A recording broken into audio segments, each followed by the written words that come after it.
What in the wide, wide world of sports is going on here? I promise you, whatever scum did this, not one man in this force will rest for 1 minute until he's behind bars.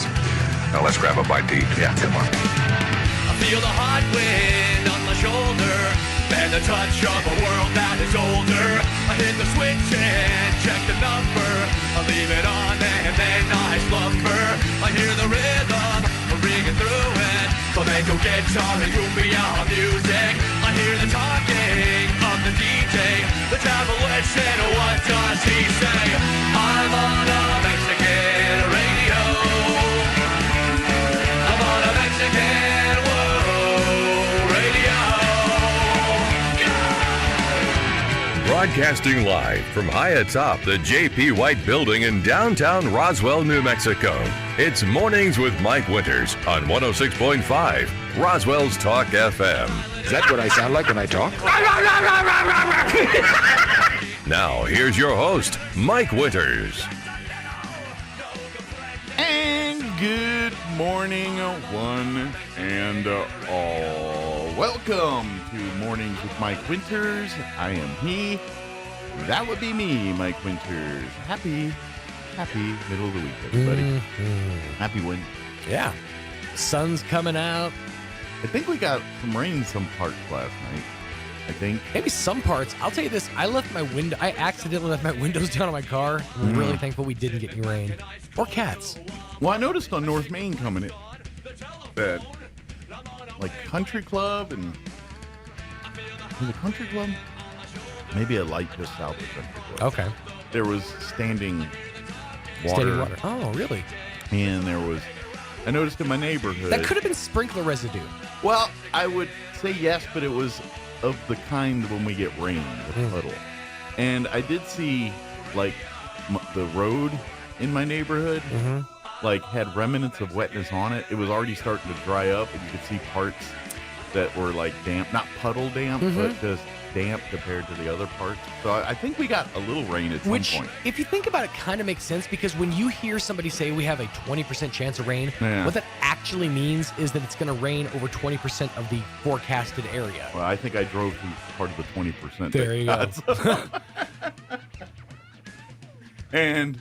Which that has like real California rain vibes. Like, you know that old Porky Pig cartoon when you cross the border into California? Right. Immediately the rain stops. Well, and it was weird too, because this morning I was grabbing before I left to come to work here. Kim got the TV on in the living room there, and I had just taken the trash out of the kitchen, taken it out to the trash can. So I had gone outside to go do that and came back in, and then Kim said, "Oh," I heard her go, "Oh shoot," because she has field day today. With her kids, where they go to NIMI to do field games or something. Oh, cool. And I think it's Have a field day today. Yeah. And she goes, "Oh, shoot, it's raining right now." And I said, "No, it's not." She goes, "According to the map and the TV on the radar, it's raining." I said, "I was just out there taking a trash can. There's no rain, so it's not raining right now." And then as I left, I was like, "Oh, well, maybe," as I was driving, I saw puddles, like, maybe we got some rain. So it may have just happened, like before we all woke up right up, you know. We'll the haze yesterday was quite nice. Once the sun started coming out, it was like... In all fairness, pull back the curtain. This is the first day this week I felt good. I've been sick as a dog the last 3 days, and this is the first day I'm not 100, but I certainly don't want to. The look and smell of food and everything about it is not gross to me. Yeah, it was pretty funny. Roy comes in. He goes, "Hey, I've got these wings. If you want to try them, they're challenge wings." He goes, "Some guy gave them to me." I'm like, "Like on the street? Like, hey kid, catch." They're challenge wings, and then he just like drifts into the shadows. Some bum gave me these, but I'm like, yeah, this is like hours after Mike was going through intestinal distress. I don't think today should be wing day. Yeah, that's what I told him. I said, the week I've gone through, I'm not doing accepting any wing challenges this week. Now, I appreciate the this week the contribution for sure. But today, like I was supposed to do the meeting yesterday, and I was still sick. I was thinking, because I went home after the show. I've been coming in and doing the show, and then going home, basically. And good news is, because my boss got me worried I had COVID, and so I went home yesterday. I was like, I'm testing. Which he goes, yep, that's new COVID. Yeah. That's what he's saying. That's new COVID for you. And I'm like, dang.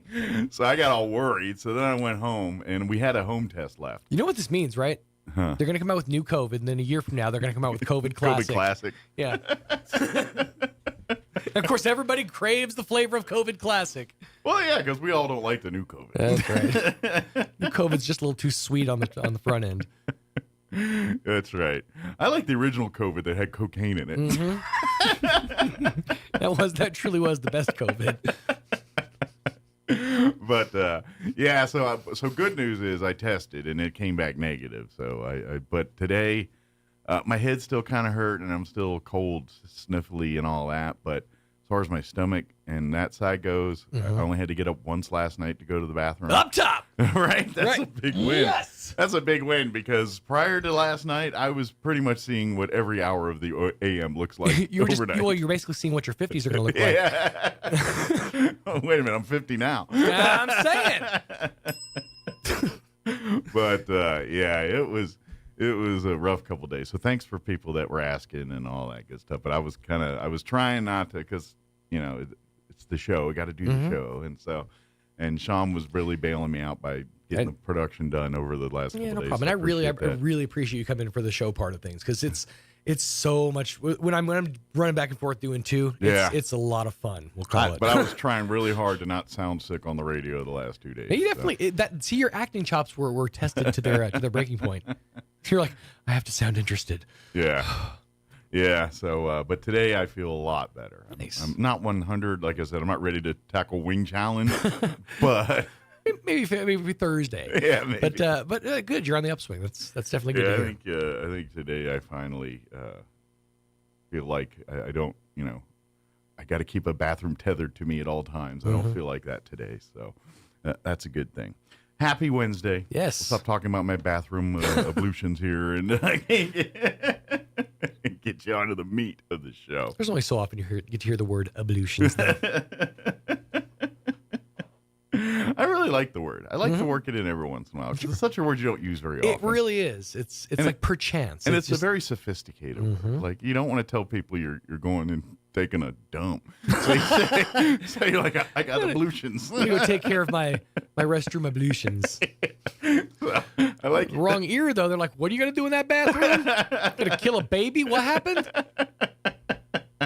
I'm just doing ablutions. I'm doing ablutions. Don't open the door, Mom. I'm doing ablutions.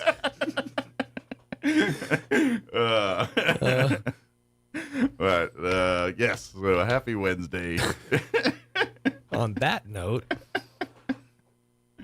oh man, well I gotta get ready for Fair Week, because Fair Week is gonna be a lot of eating next week. A lot of fried eating. what's your go-to fair food? I mean, everybody says funnel cake, but here's the problem with funnel cake. Funnel cake's on the low end. And they're fine, but you eat like 3 pieces of funnel cake, and then you're sick of funnel cake. And then you share it with everybody. Yeah, that's a sharing food. It's the same thing with those cowboy fries. People get like the thin cut And they're fries. so big. They're huge. You never finish a whole thing. Yeah, and they're light and wafery, so you think you can. And then you get about halfway through that pile of taters, and you're like, I have salt sweats. I can feel it coming out of my pores. I think we're done. Weirdly enough, one of my favorite things is one of the simplest things there. Chicken on a stick. Chicken on a stick. They Look put at that you. giant chicken finger on a stick. And it's nothing fancy, but something about the happiness I feel walking around with a fried chicken breast, boneless, I get that. skewered on a stick. It's just like turkey leg. I love. I always like to find the weird meats, like if they got rattlesnake or some kind of game nachos. I'm down with that.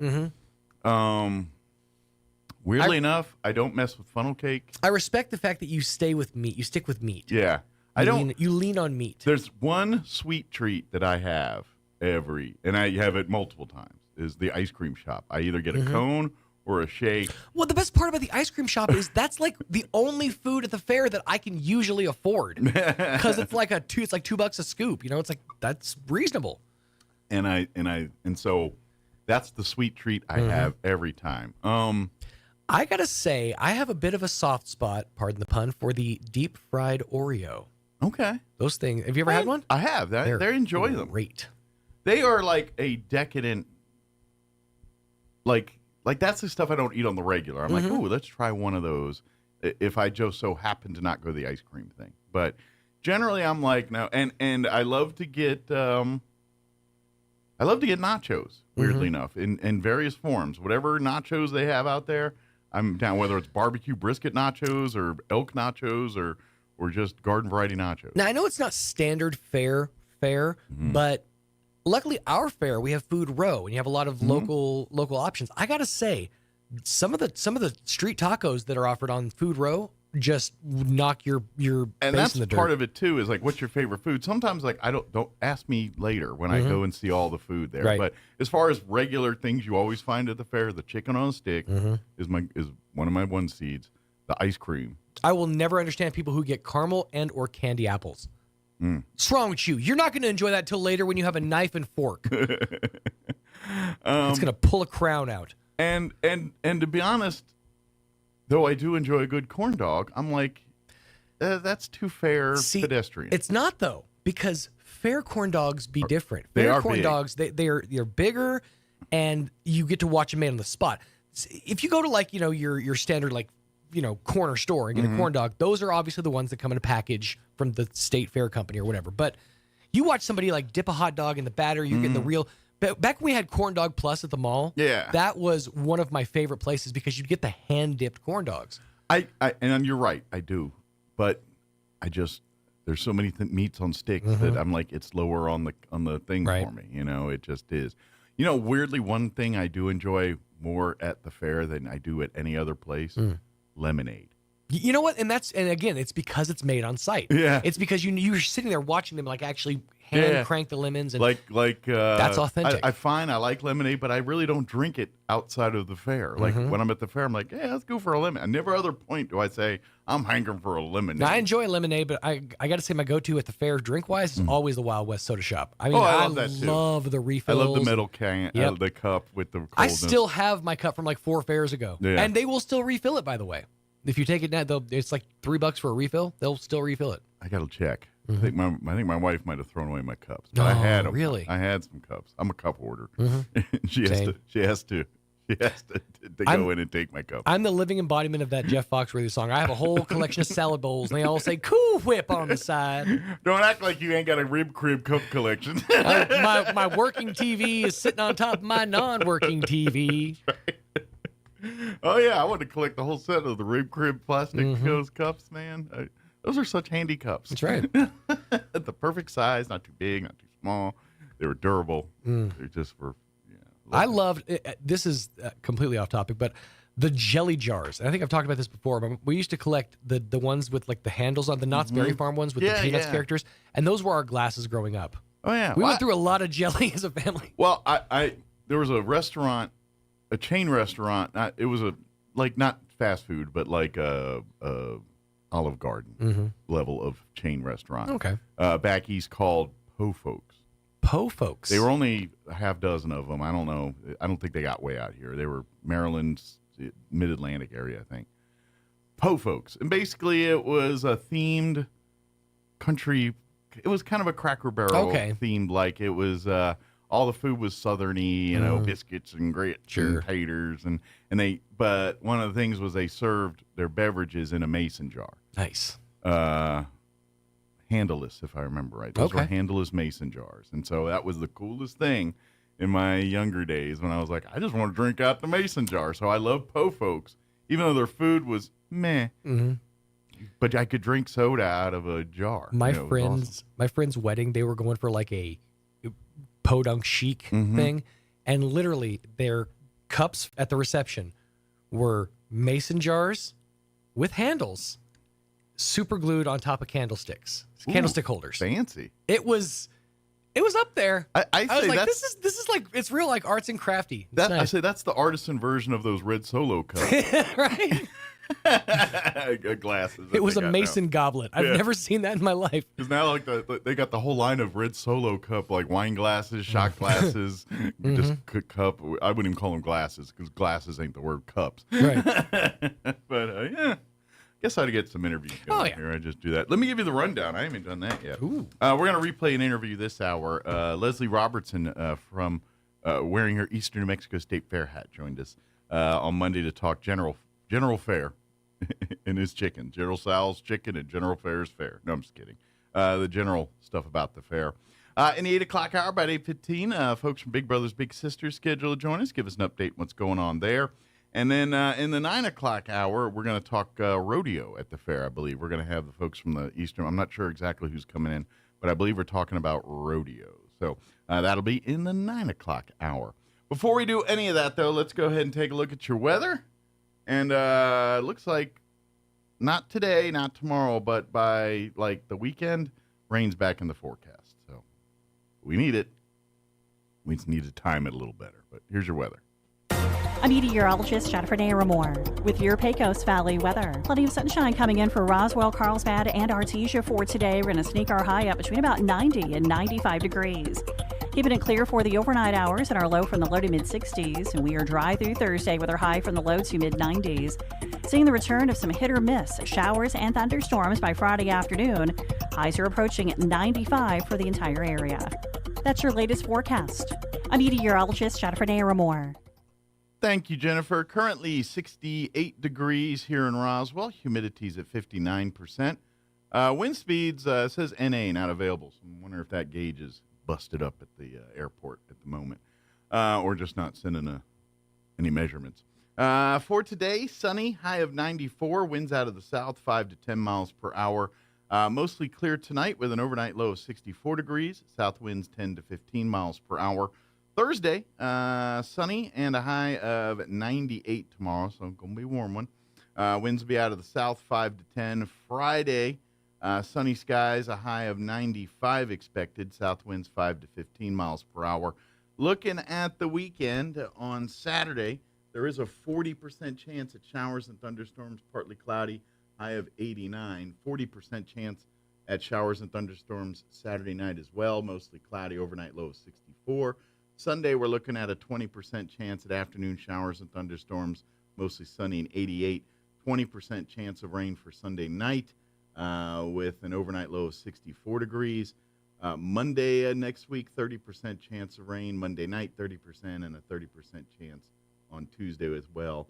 Highs in the upper 80s Monday, 84 on Tuesday. So the temp-wise, that might be good fair temps, but maybe those rain percentages can move to non-peak event times during the fair next week. So we'll see. All right, it is 7:22. We're going to take a 3.5-minute break. Then we'll play our interview with Leslie Robertson, talking fair next. Don't go away. Did you get a lowball trade offer on your vehicle? Did you spend hours haggling over prices? Were you laughed at because of your credit? Of course not. You made the smart choice and went to Roswell Ford. At Roswell Ford, there's never been a better time to save thousands and get approved for the new car or quality pre-owned vehicle you've always wanted. Our lenders' approval requirements are more forgiving than ever. If you have a steady job and proof of residence, you could be approved in minutes. Even with bad credit or no credit, over mileage on your lease, or buried on your loan, Roswell Ford will take any trade, even if you owe $6,000, $8,000, even $10,000 more than your old car is worth, regardless of make, miles, or condition. If you're looking for a new or quality pre-owned vehicle at or near your current monthly payment with little or no money down, visit Roswell Ford today for incredible savings. Roswell Ford, the home of Tailgate Nation at the corner of 9th and Main in Roswell. Plus tax and tag, trade balance refinance to the new loan, subject to lender approval, offers not combined. Your destination for health is closer than you think. You don't have to drive hours for personalized care. You can get high-quality health care right here, close to home, at Artesia General Hospital. From hip, knee, and shoulder replacements to sports injuries, general surgery, pain management, and wound care, our providers will help you get back to doing the things you love right here in Southeast New Mexico. Artesia General Hospital is here for you when you need us. To learn more about some of our key service lines, visit artesiageneral.com/closer. A night of music that'll bring you joy. Compassion presents We Are Messengers Where the Joy Is tour with special guest Cochran and Company and Ben Fuller. Sunday, October 15th in Carlsbad at Walter Gerald's Performing Arts Center. We Are Messengers, Where the Joy Is tour with Cochran and Company and Ben Fuller. Tickets are available now at wearemessengersmusic.com. Oasis Computers has been Roswell's trusted source for home and small business computers for over 30 years, and they continue to be your best resource for computer repairs, operating system upgrades, web root managed, antivirus, special orders, and more. Oasis Computers is now open from 8 to 1, Monday through Friday to better serve you. Service calls by appointments and after-hour appointments are available too. Stop by Oasis Computers at 1703 North Garden or call or text 575-625-9141 for even faster service. Hey neighbors, there's a new source for all your appliance needs in the area. We're Roswell Appliance Outlet. We sell new minor scratch and dent appliances and we'll help you save 40 to 60% off of MSRP. All come with warranty and personalized service. We also offer parts and service for your existing household appliances. We offer financing and delivery options as well. Don't make that big box store mistake. Come see us at Roswell Appliance Outlet today at 600 South Main in Roswell or call 575-363-9236. The journey continues for your Goddard Rockets, and coming up this Friday night, they're back home at the Wool Bowl taking on the Eagles of Belen. Fiera 106.1 FM and KSBPTV.com have got you covered. Join Chris Deck and Chris Roybal for the pregame show beginning at 6:45 and kickoff at 7. Rockets versus the Eagles of Belen, Friday night beginning at 6:45 on Fiera 106.1 FM and online at KSBPTV.com. Southeastern New Mexico's sports authority, then, now, and always. If you plug your nose, you can't tell the difference between an apple, potato, and an onion. Unless you open your eyes. Here's Mike Winters. And good morning. It is 31 minutes after 9 o'clock, and joining us in studio this morning to talk Eastern New Mexico State Fair, Leslie Robertson back with us. Good morning. Good morning. How are you today? Good deal. I was joking. I was like, it's Robertson Day on the morning show. We had Hannah last hour and Leslie this hour. My sister-in-law, yes. Robertson ladies taking over. That's right, taking over the airwaves this morning. So, first off, how are you doing? Doing well. Busy Doing time good. of year. Busy time. Calm, not ready for the craziness that will start here in a few days. We're ready. Good deal. Bring it on. Well, in case you're just figuring out, 1 week from today is the official start of the Eastern New Mexico State Fair, October 2nd through the 7th, all next week. However, the fair unofficially gets underway Friday. Yes, it does. And to be honest, it's kind of already underway. I think even some of the home ec stuff already turned in their stuff this last weekend. 4-Hers, FFAs, all of their stuff's being brought in, and then the arts and crafts department, they are in there. Doors are now shut unless you are entering baked goods or the floral bouquets. Arts and crafts already done. They're in there judging now, so we can't take any more entries. Getting ready to put the blue ribbons on and all that Absolutely. for the start of the fair here in a few yes. days. This weekend, you're going to start seeing the livestock and stuff rolling in and all that. But once again, the fine folks at Wright's Amusement have agreed to do a sneak peek weekend again this year for all the rides and carnivals. So this is perfect if maybe you show animals and things and you spend your whole week at the fair showing animals and spending all your time in the livestock ring or the education building, and you never really get a chance to ride the rides. Well, Friday and Saturday, this Friday and this Saturday, Friday evening and pretty much all day Saturday. Starting at noon on Saturday. Yeah, noon on Saturday. You can come to the fairgrounds. Gate admission is completely free. You can get an unlimited ride armband for $35, and the rides and the carnival's food side will be open. The other foods and stuff in Food Alley are not going to be open yet, but some of them will. Some will be. Okay. Some come early and set up. So we do have a few of our local vendors. So follow your nose and meander that way if you see something smelling good that way. Yes, but it is worth noting that the commercial building is not open yet. Arts and crafts building not open yet. It is primarily carnival and eats for Friday and Saturday. Yeah, it's not full on fair. There's not going to be any livestock shows, or can't go sneak peek the education building or nothing like that. You'll have to do that on Monday. Yes. But Friday, I think they start at 4. At 4 on Friday. 4 on Friday till 11, I think, or 10. And then noon till 11 Saturday, this Saturday. Yes. Then everything's shutting down Sunday. No fair, no carnival, no food, no nothing. Resetting. And then Monday morning, starting at 10 a.m., Or is it 10 a.m. or 9 a.m.? The parade starts at 10. 10 a.m., You want to yes. line up. If you're in the parade, you want to line up by 9. If you have littles, make sure you do potty break. Mm-hmm. I recommend taking some water. It is a long parade route. Yes. But you line up at 9, roll out at 10, and then the fairgrounds will be open and ready at noon. Yeah.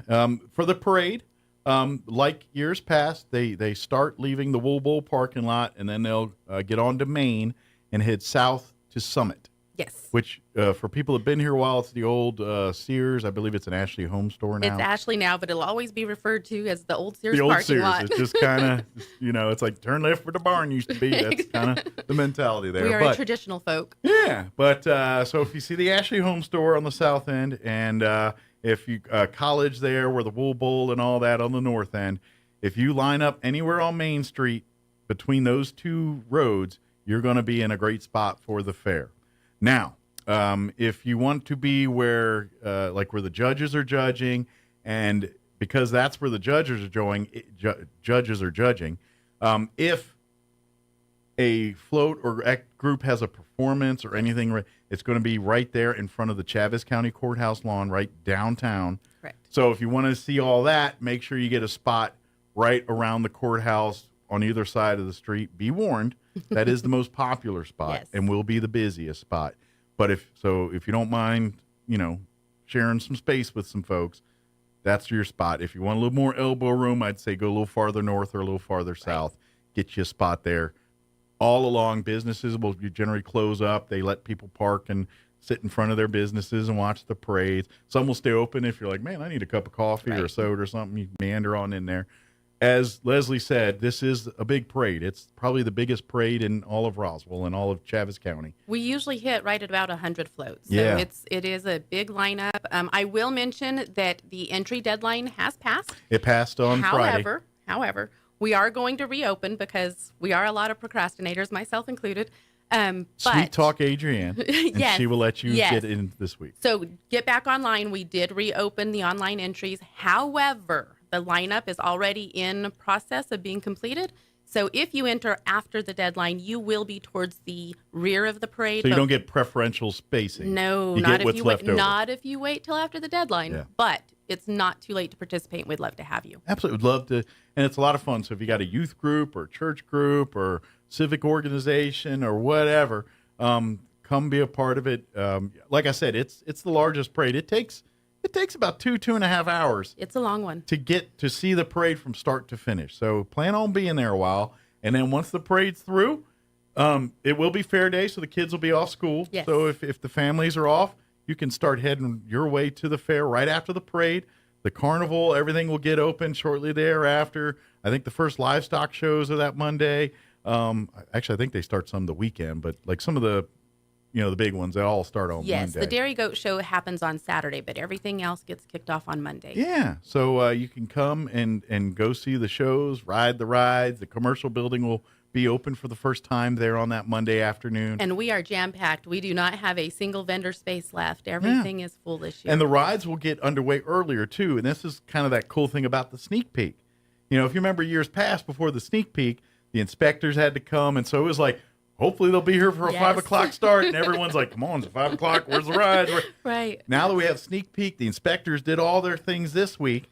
So they can start the carnival whenever they want to now so we on will Monday. be ready at noon on Monday. Yeah, so as soon as you get there, you'll be like, oh, the rides are already spinning, the music's going, and time to get my tickets and get in there too. So now, all week long, and this is where I'll let Leslie talk. I know I've been talking the whole time here, but we have special days, special events. So if you're looking for something in particular, you might want to listen up because certain days, like for the second time, we have our Ride 'em Cowboy Day for our carnival lovers. Yes, I'm excited about this. And we did start it last year. We just didn't start it soon enough to get the word out.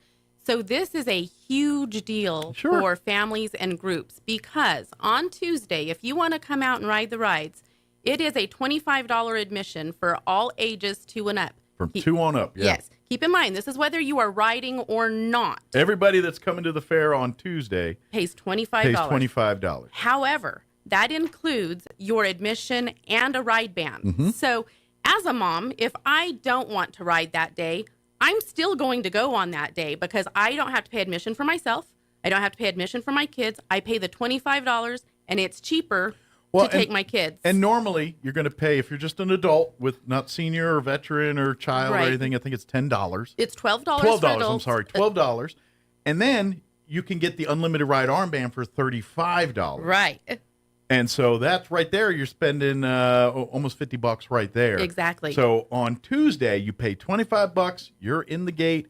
You get a ride armband for every person there, and then you can ride the rides till your legs fall. Exactly. Now, if you're just wanting to come out to do some shopping, to see the commercial building, go see the arts and crafts, Tuesday's not going to be the best plan for you. We have a lot of other days. We're a 6-day event, so come out, enjoy it on any other day. You know what might be a good compromise day is Thursday, because Thursday's dollar ride night. Yes. And so you could get, I think off the top of my head, I'm doing the sheet. So you can ride any ride. You can still get your unlimited ride armband, but if you're like, I just want to ride 4 or 5 rides, you could pay $1 to ride any ride. So if you want to do the shopping and all of that, but you're not into the rides, but the kids are, now you can say, all right, here's $10, go ride 10 rides. Right. And I'm going to go check out what's in the commercial building over there. And so that might be a good night if you're like, I wanted to ride, but we're not going all night to ride rides. Right. We're doing the fair. Yes, but if you want to ride the rides Tuesday, Ride 'em Cowboy Special, that is the night for you. So just keep that in mind. Spread the word so nobody's upset at the gate. Absolutely. And we're going to talk more about the entertainment later in the week. Yes. You don't have to wait till then. If you go to the Eastern New Mexico State Fair's website, enmsf.com, or just Google Eastern New Mexico State Fair, it pops right up. Or like on Facebook. Yes. That's a great thing to and I'll tell you why in a minute. But if you want to see the entertainment, there's going to be almost every night entertainment out in various different concerts, different entertainment shows and things all week long. All of those concerts and all that stuff is included in your fair admission. You do not pay extra. We got some up and coming and some big name country artists that are going to be playing throughout the course of the week here. It does not cost extra to go to those concerts. Right. You pay your $12 or your senior rated or children rate to get into the fair, and that concert is there for you free of charge. Same with the rodeo. Same thing. Mm-hmm. Yeah, you pay to get into the fair, so if you go to see the concert, hang out afterwards, ride some more rides or eat some more food, or for the rodeo, get there early, go to the rodeo up, and then mosey on over to the fairground part and ride rides or go, do whatever you're into. Eat now, more if food. you're going to the rodeo, the rodeo entry is really only for participants. So if you're riding, then that's the gate you want to use. Or for somebody who has their special needs placard. Okay. That's the one. Otherwise, you're going to come through main gate. Okay. And that's so how if you'll you get wanted into the rodeo. To hit the fair after the rodeo, probably park in the main fair rodeo or fair gate parking. Gate. If you're just there for the rodeo, park in the rodeo and then you can go or park on that. Come to main gate either well. way. Yes. Okay. The rodeo side is just for the ones who are riding in the rodeo. Okay, for just the participants in the rodeo. Mm-hmm. So, and I don't think there's any games going on at Joe Bauman that day. I don't think baseball so. or stuff. So I think we'll be good there. Good. But because they all use that same area right there. It's all right there. But it's going to be a fun week of fair stuff. The other, really, like I said, go to the enmsf.com. You can see everything. The fair book is there too, and it's new this year. You don't have to download the entire fair book to get it. You can go by section. So if you just care about the livestock stuff, you can go there. Or if you just care about the flower entries, you can go there. Or if you just want the schedule events, you can go there. Also, you can see all the entertainment that's on tap here. If you have questions on the pricing, again, and certain days like Senior Day will be happening again on Wednesday. Free admission during that day for seniors 50 and up. There will be special events and things for seniors. Yes. Different music and educational and fun opportunities. Games, all sorts of stuff. And, certain vendors. In the Larry Hobson building. Yes. Some people still call it the new building, or is it now officially the Larry Hobson? Officially, it's Hobson's Hall. Hobson's Hall, yes. People are still calling it the new building. Well, it takes us a while. We just lost Mr. Hobson, We so did. let's work to just call it Hobson Hall. Yes, I would agree with that. He's a man that has touched a lot of lives, not only in Southeast New Mexico, but the entire state. Huge loss. And we are very thankful for him and his family's commitment to this fair. And the reason why your fair is amazing as it is, a big part of that is Larry Hobson and his family. Still struggling to fill those shoes, and we'll never quite get it done, but he left a huge legacy. Absolutely. So a lot of the events and things will probably be in that Hobson Hall there for seniors that day. Yes. Again, walk around, ask. There'll be people that can guide you wherever you want. And then, of course, you want to ride the rides and do all that, knock yourself out. Or if you just want to load up on funnel cake or whatever, then you're good to go too. I do a little bit of that, yes. Yeah. And I'm telling everybody, the rule applies. If you eat fair food at the fairgrounds, the calories don't count. They don't count. If you take the fair food home with you, the calories are double. So if you try to take the funnel cake home, it's going to be double calories. I don't understand the magic, but I feel like you're right. You're right. But if you eat it on the fair, at the fairgrounds, then it doesn't count. So load up and eat up there. Absolutely. And that way, it's just science. Sorry. You're right. What's some of the other things we definitely want to put on people's radar for the week that maybe we haven't touched on yet? One thing I like to mention, just being in the office, being a mom, all of those things, is safety is a huge concern. We will have a search and rescue in the commercial building doing a tag your little ones type program. So make sure you go in and do that. One piece of advice, take a picture of your kiddo before you go in. You wouldn't. It's the difference between quickly finding and a long time dragged out thing for many cases. Exactly. And it's amazing how quickly you can't remember what they were wearing that day. So this way we have an accurate picture, what they're wearing, description, I'm not gonna lie. all the things. Half the time people are like, what are you wearing? I gotta do You gotta this. look down, right? Yeah, I'm legit like, I don't remember. Absolutely. So yes, you're absolutely right, Leslie, that you need take that picture of your kids. So if they're wearing their Iron Man shirt or whatever, their Lightning Bolt shirt or whatever it is, that way you have the picture and you can show it to the law enforcement or the staff there. I'm telling you, it happens every year. Kids get lost every year. It's if there's a fair, there's going to be some kids that get lost. They have a protocol that they do. It's well practiced. It's well versed. Law enforcement knows exactly what to do. The event staff and the volunteers all know what to do. They basically lock down the campus of the fairgrounds. No one's coming in or out until that child is found. Yes. That's why what Leslie was saying earlier, if you have a picture of your child in what they're wearing right now at the fair, they can, and that way you're not looking for a kid with brown hair. You're looking for a kid with a Spider-Man shirt. Right. That's about this tall. And we can circulate that picture to law enforcement, fair board members, all of us. It's full hands on deck. So at least that way we know what we're looking for. And people are amazingly understanding, and we thank you all for doing that stuff. But do your part. And another couple adding on to those tips, if you got groups, create a designation point, because let's face it, we're not all as a hurdle or as a herd following each other around the commercial. Kids are like, can we go to the rides now? I'm tired of looking at the pottery and all that. Mom and dad are like, no, it's cool. It's air conditioned, and we're going to be looking at this a while. Kids want to break free and all that. Awesome. Let them do that. Do what you think is best for your family. But pick a rally point. If you get lost, if you get turned around, be back here at 8 o'clock, and we're going to meet at the Ferris wheel, or we're going to meet at the entrance to the commercial building, or we're going to meet at the ice cream shop. Whatever you pick as pick that place and tell your kids, if you get lost, we get separated, you get turned around, we all know to head to the ice cream shop or head to the main entrance or whatever you designate as that spot. Do that kind of thing, and you just maybe that way we don't have to alert staff that you have a lost child. And for our littles, it's one thing to send them out if they're old enough to do that and then meet up.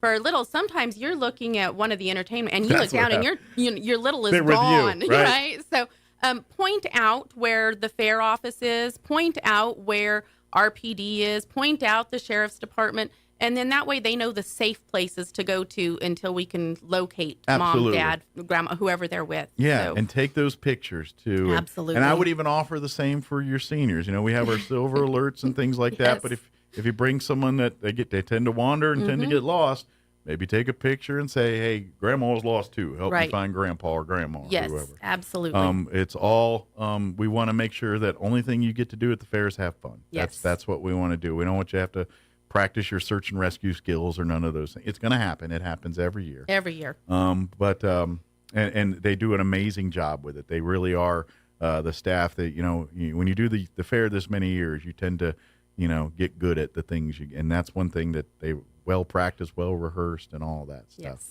Yes. Couple of notes, like we said, we talked about admission and all that. Parking is free. Parking is free. So just like last year, free parking, and then you pay your admission at the gate there.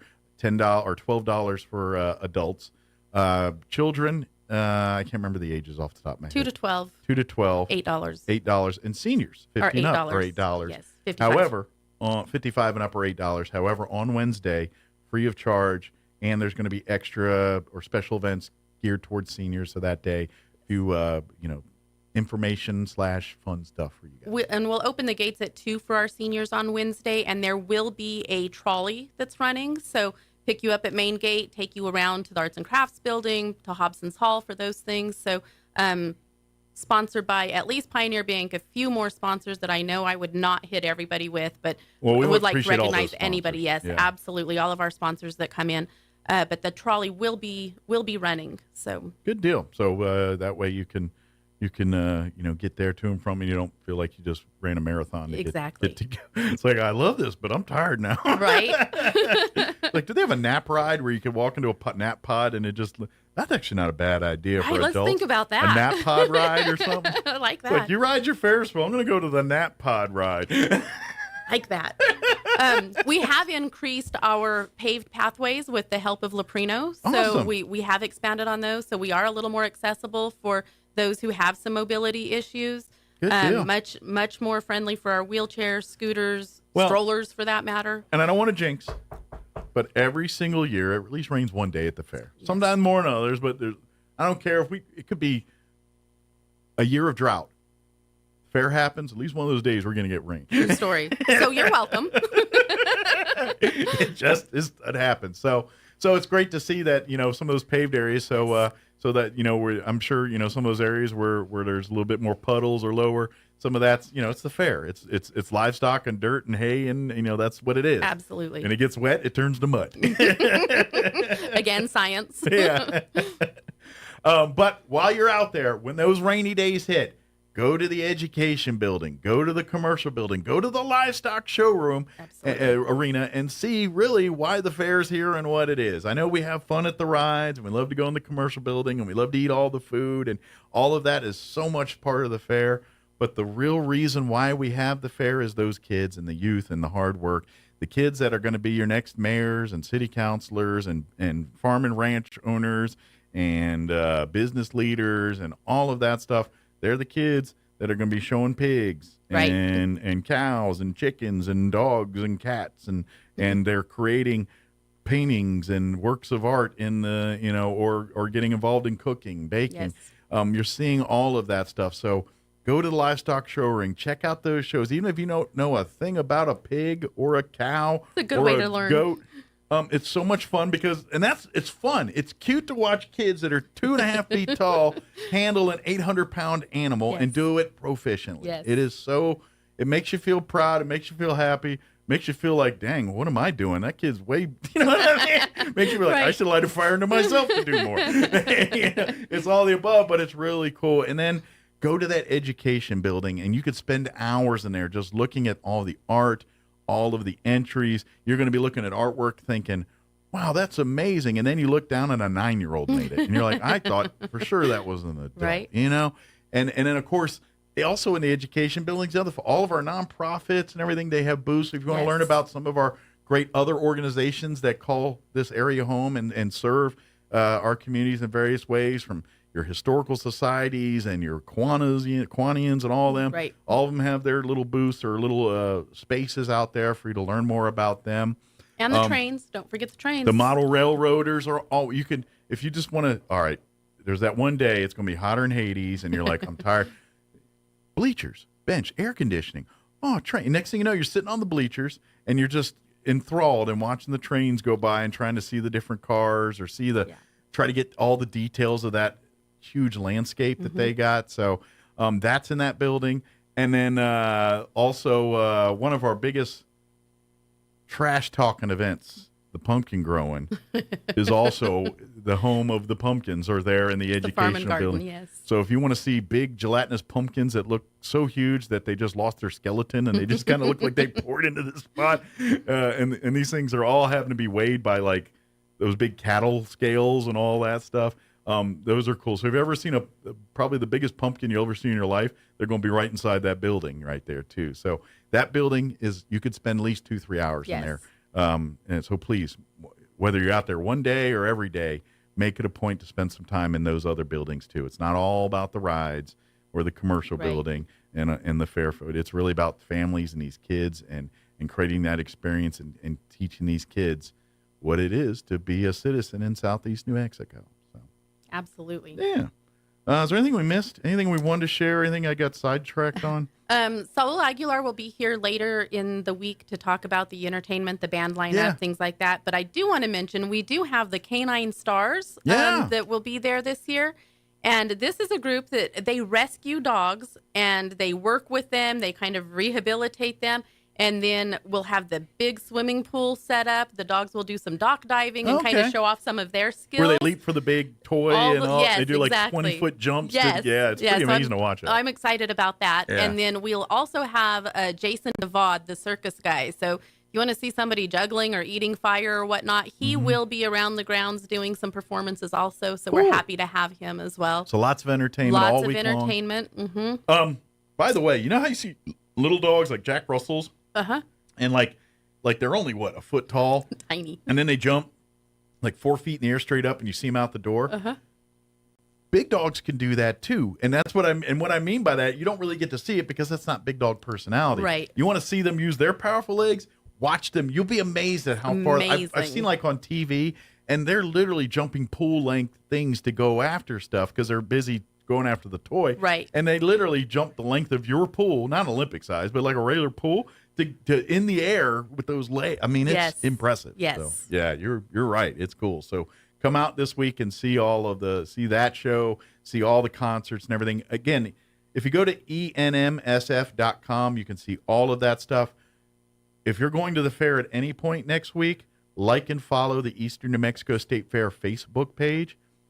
Therefore, for two reasons. One, you can kind of find out what's going on and get everything going on. But if one of those weather things happen or some other logistical thing happens and they need to move an event or change the event time or cancel the event or any of that kind of stuff, they always post it to that Facebook page first. So if you're, especially the day you're going to the fair, if you want to make sure everything's good to go, maybe the weather's looking a little iffy, you're like, if you want to make sure that concert's happening or that event's happening, that Facebook page will be the first place, and then we announce it on the radio and everything else. But it first goes to that Facebook page. So. Facebook, we can update in real time. For our website, it has to go from the front office to the webmaster. Yeah. She does her magic on the backside, and then it gets posted. But Facebook is right there. Yeah, it's instantaneous and right away. And you get notifications if you like and follow it when it happens. Same thing with parade lineup. We're going to start getting those calls. What number am I in the parade? First of all, everybody calm down a little bit. We're still working on the lineup, so it does take a while. But your lineup number and the instructions on how to line up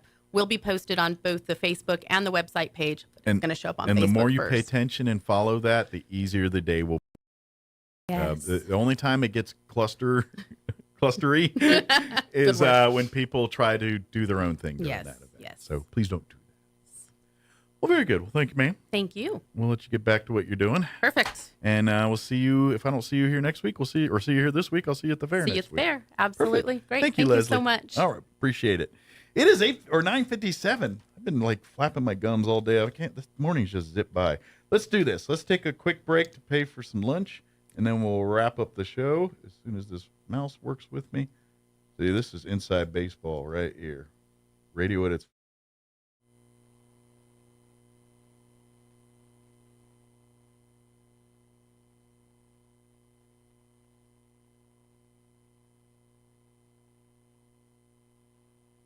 Now for your Pecos Valley News update. I'm Jared Cirillo. Eddy County is one of just 3 New Mexico counties that saw median home prices go up in the past month. The rest of the counties in the state have started to see home sale prices go down slightly after a major uptick over the past year. The average price for a home in Eddy County is up about 14% compared to the same period last year, according to Realtor.com. The other 2 counties that saw increases were Otero and San Juan. Back in Eddy County, the median home price now sits at just over $299,000. Crime Stoppers of Eddy County is offering reward money for anyone who comes forward with information on who vandalized a Carlsbad golf course. Police responded September 5th to the city golf course, the Carlsbad Municipal Course on Muscatel Avenue. and found a pickup truck that had been used to cause major damage to several of the course's fairways and greens. Damage is estimated at about $70,000. About $4,000 in reward money is available if your tip leads to an arrest or conviction in the case. Call 575-887-1888. You're up to date. I'm Jared Sorello reporting. The first of the mega lawsuits against big tech is underway. The FTC accuses Google of anti-trade schemes to drive other search engines out of business. They want to fine Google $1.8 trillion, almost twice the value of the entire company. And now it's Amazon's turn. I'm Kim Commando, brought to you by NetSuite. If you run a business, visit netsuite.com/Kim today and get NetSuite's KPI checklist absolutely free. The FTC in 17 states accused Google of acting as an illegal monopoly, hurting tens of thousands of smaller companies, even destroying them. Thousands of times, Amazon stopped online merchants from offering lower prices on items that competed with Amazon products and forced merchants to use more expensive shipping to offer Prime one-day delivery. These tactics drove up prices. Jeff Bezos, traveling the world on his new 417-foot super yacht, could not be reached for comment.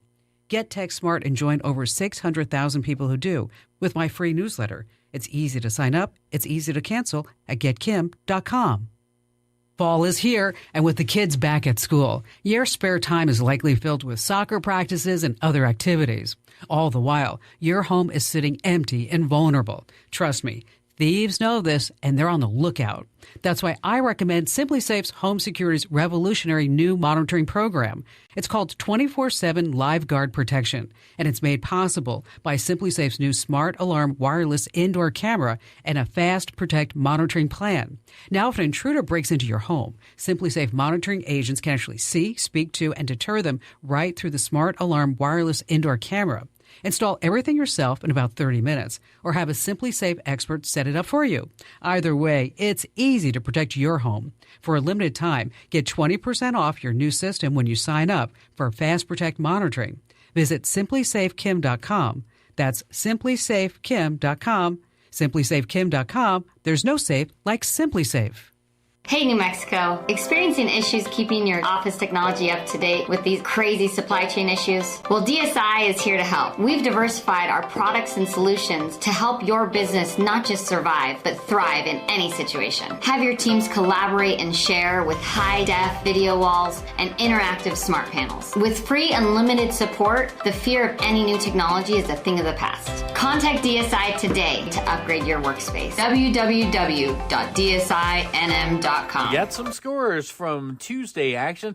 Let's go to the pitch to begin with. The boys soccer score. It was Roswell at home shutting out Lovington 1-0. The only goal came in the first half, and Roswell moves to 8-6 on the season. Lovington 8-5. So that was a pretty good match. Not such a good match. Girls soccer, Goddard wallops Chaparral 11-0 to move to 7-5-1 on the season. Chaparral still seeking its first victory. And volleyball action yesterday. Roswell gets a sweep at home against Lovington, 25-12, 25-13, 25-14 to move to 8-4 on the season. And Goddard goes on the road and sweeps Clovis. Clovis had a 9-2 record, and it's 9-3 now. Goddard is 7-2. Beating the Wildcats 25-22, 26-24, and 25-15. The Sports Report brought to you by DSI. Call DSI for all your office technology needs. I'm Eric Butler at Roswell's Talk FM 106.5. It's time to stock up on beef. Do it the most affordable way by buying a whole or half beef from Runyon Cattle. A whole beef feeds a family of 4 for nearly a year. Buy your meat in bulk for about $6 a pound. Skip the store and skip the wait lines. Beef isn't something that you should have to wait on. Stock up on New Mexico homegrown grass-fed and grass-finished beef today by calling Lisa with Runyon Cattle at 760-5655. That's 760-5655. Delivered to your home freezer. Are you looking for a way to serve your community? Look no further than the New Mexico Army National Guard. Whether it's disaster relief or defending our freedoms, the New Mexico Army National Guard is always ready to serve. Gain valuable skills, receive world-class training, and be a part of a team that makes a difference. Step up and become the best version of yourself. To join the New Mexico Army National Guard, call us at 1-800-GO-GUARD. That's 1-800-GO-GUARD. Your home for Coast to Coast AM in Roswell, 106.5, Roswell's Talk FM, KEND, Roswell, New Mexico. And we're closing in on 8 o'clock. Stay tuned next hour. Folks from Big Brothers Big Sisters scheduled to join us. News coming up next. We'll be back on the other side of news. Don't go away. You're listening to 106.5 Roswell's Talk FM, KEND, Roswell, New Mexico. We will be back on the other side of news. Do not go away. News this hour from townhall.com. I'm Rich Thomason. The latest GOP presidential primary debate, it's on for tonight. White House correspondent Greg Clugston reports from the Ronald Reagan Presidential Library in Simi Valley, California. The debate will be the fifth one hosted by the Reagan Library, and CEO David Trulio tells the Salem Radio Network it's an ideal venue. When President Reagan opened this institution back in 1991, he said he wanted it to be a dynamic intellectual forum where policymakers debate the future. So we welcome debate. 7 White House candidates have qualified to be on the debate stage here this evening. Greg Clugston, Simi Valley, California. U.S. Army Private Travis King, he sprinted into North Korea from South Korea a couple of months ago, is now reportedly back in American custody. A couple of unnamed officials say he was handed over to the U.S. in China. Earlier, the North said it would be expelling King, who faced military discipline in the States before he fled across the DMZ. The House overnight debated a package of stopgap bills to fund the government beyond a Saturday deadline, and House Speaker McCarthy remains optimistic about averting a partial government shutdown and maybe tying that to a more secure southern border. It's easy. All the president has to do is say, you know what? As one of my fundamental jobs as the President of the United States is to secure a border. So that's and that border is not secure. Secure that border, and we'll be able to keep it all open and keep it all working. The Senate has passed its own version of a short-term funding bill whose fate in the House is unclear should it come to a vote there. Retailer Target is closing 9 stores in 4 states. The retailer cites violence and theft as reasons for the pending closures. On Wall Street, the Dow 6 points higher. The Nasdaq is up 51 points. More on these stories at townhall.com. Here's an important message from the Diabetes Solution Center. Do you like pricking your fingers to test your blood sugar levels? No one does, but it's important to maintain your health. And now, by wearing a small remote device called a continuous glucose monitor, or CGM, you don't need to prick your fingers anymore. It's easy to use and helps you make more accurate diabetes treatment decisions. If you are testing your blood sugar 3 or more times daily, injecting insulin, or using an insulin pump, call the Diabetes Solution Center right now. And if you have Medicare or most major insurance coverage, you may be able to get a new CGM at little to no out-of-pocket cost. Shipping is free, and we'll even bill your insurance company for you. If you are testing your blood sugar 3 or more times daily, injecting insulin, or using an insulin pump, call the Diabetes Solution Center right now to learn how to end the painful finger sticks and get your own continuous glucose monitor, or CGM, at little to no out-of-pocket cost. Communist China's government accuses Taiwan's ruling party of seeking independence. The accusation comes a day after Taiwan's president lobbied for Australia's support in joining a regional trade pact. China's Taiwan Affairs Office also said the recent Chinese military drills around Taiwan were held to combat what it called, quote, the arrogance of Taiwan independent separatist forces. China claims the island of Taiwan as its territory. Correspondent Jeremy House. Iran claims to have successfully launched an imaging satellite. The state-run news agency reports the Noor-3 satellite had been put in orbit 280 miles above the Earth. There has been no confirmation from Western officials of the launch or of the satellite being placed in orbit. Iran has had a series of failed launches in recent years. The U.S. alleges Iran's satellite launches defy a UN Security Council resolution. News and analysis at townhall.com.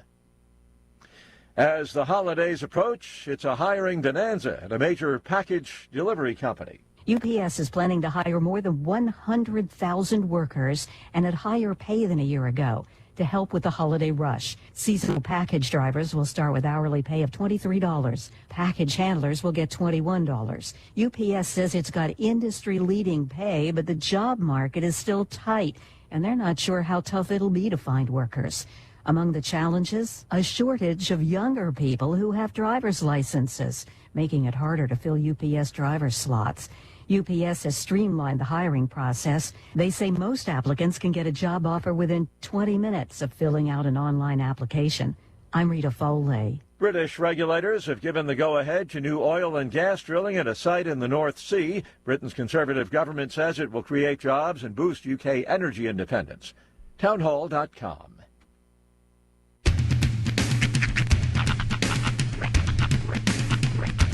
What in the wide, wide world of sports is going on here? I promise you, whatever scum did this, not one man in this force will rest for 1 minute until he's behind bars. Now let's grab a bite to eat. Yeah, come on. I feel the hot wind on my shoulder and the touch of a world that is older. I hit the switch and check the number. I leave it on and then I slumber.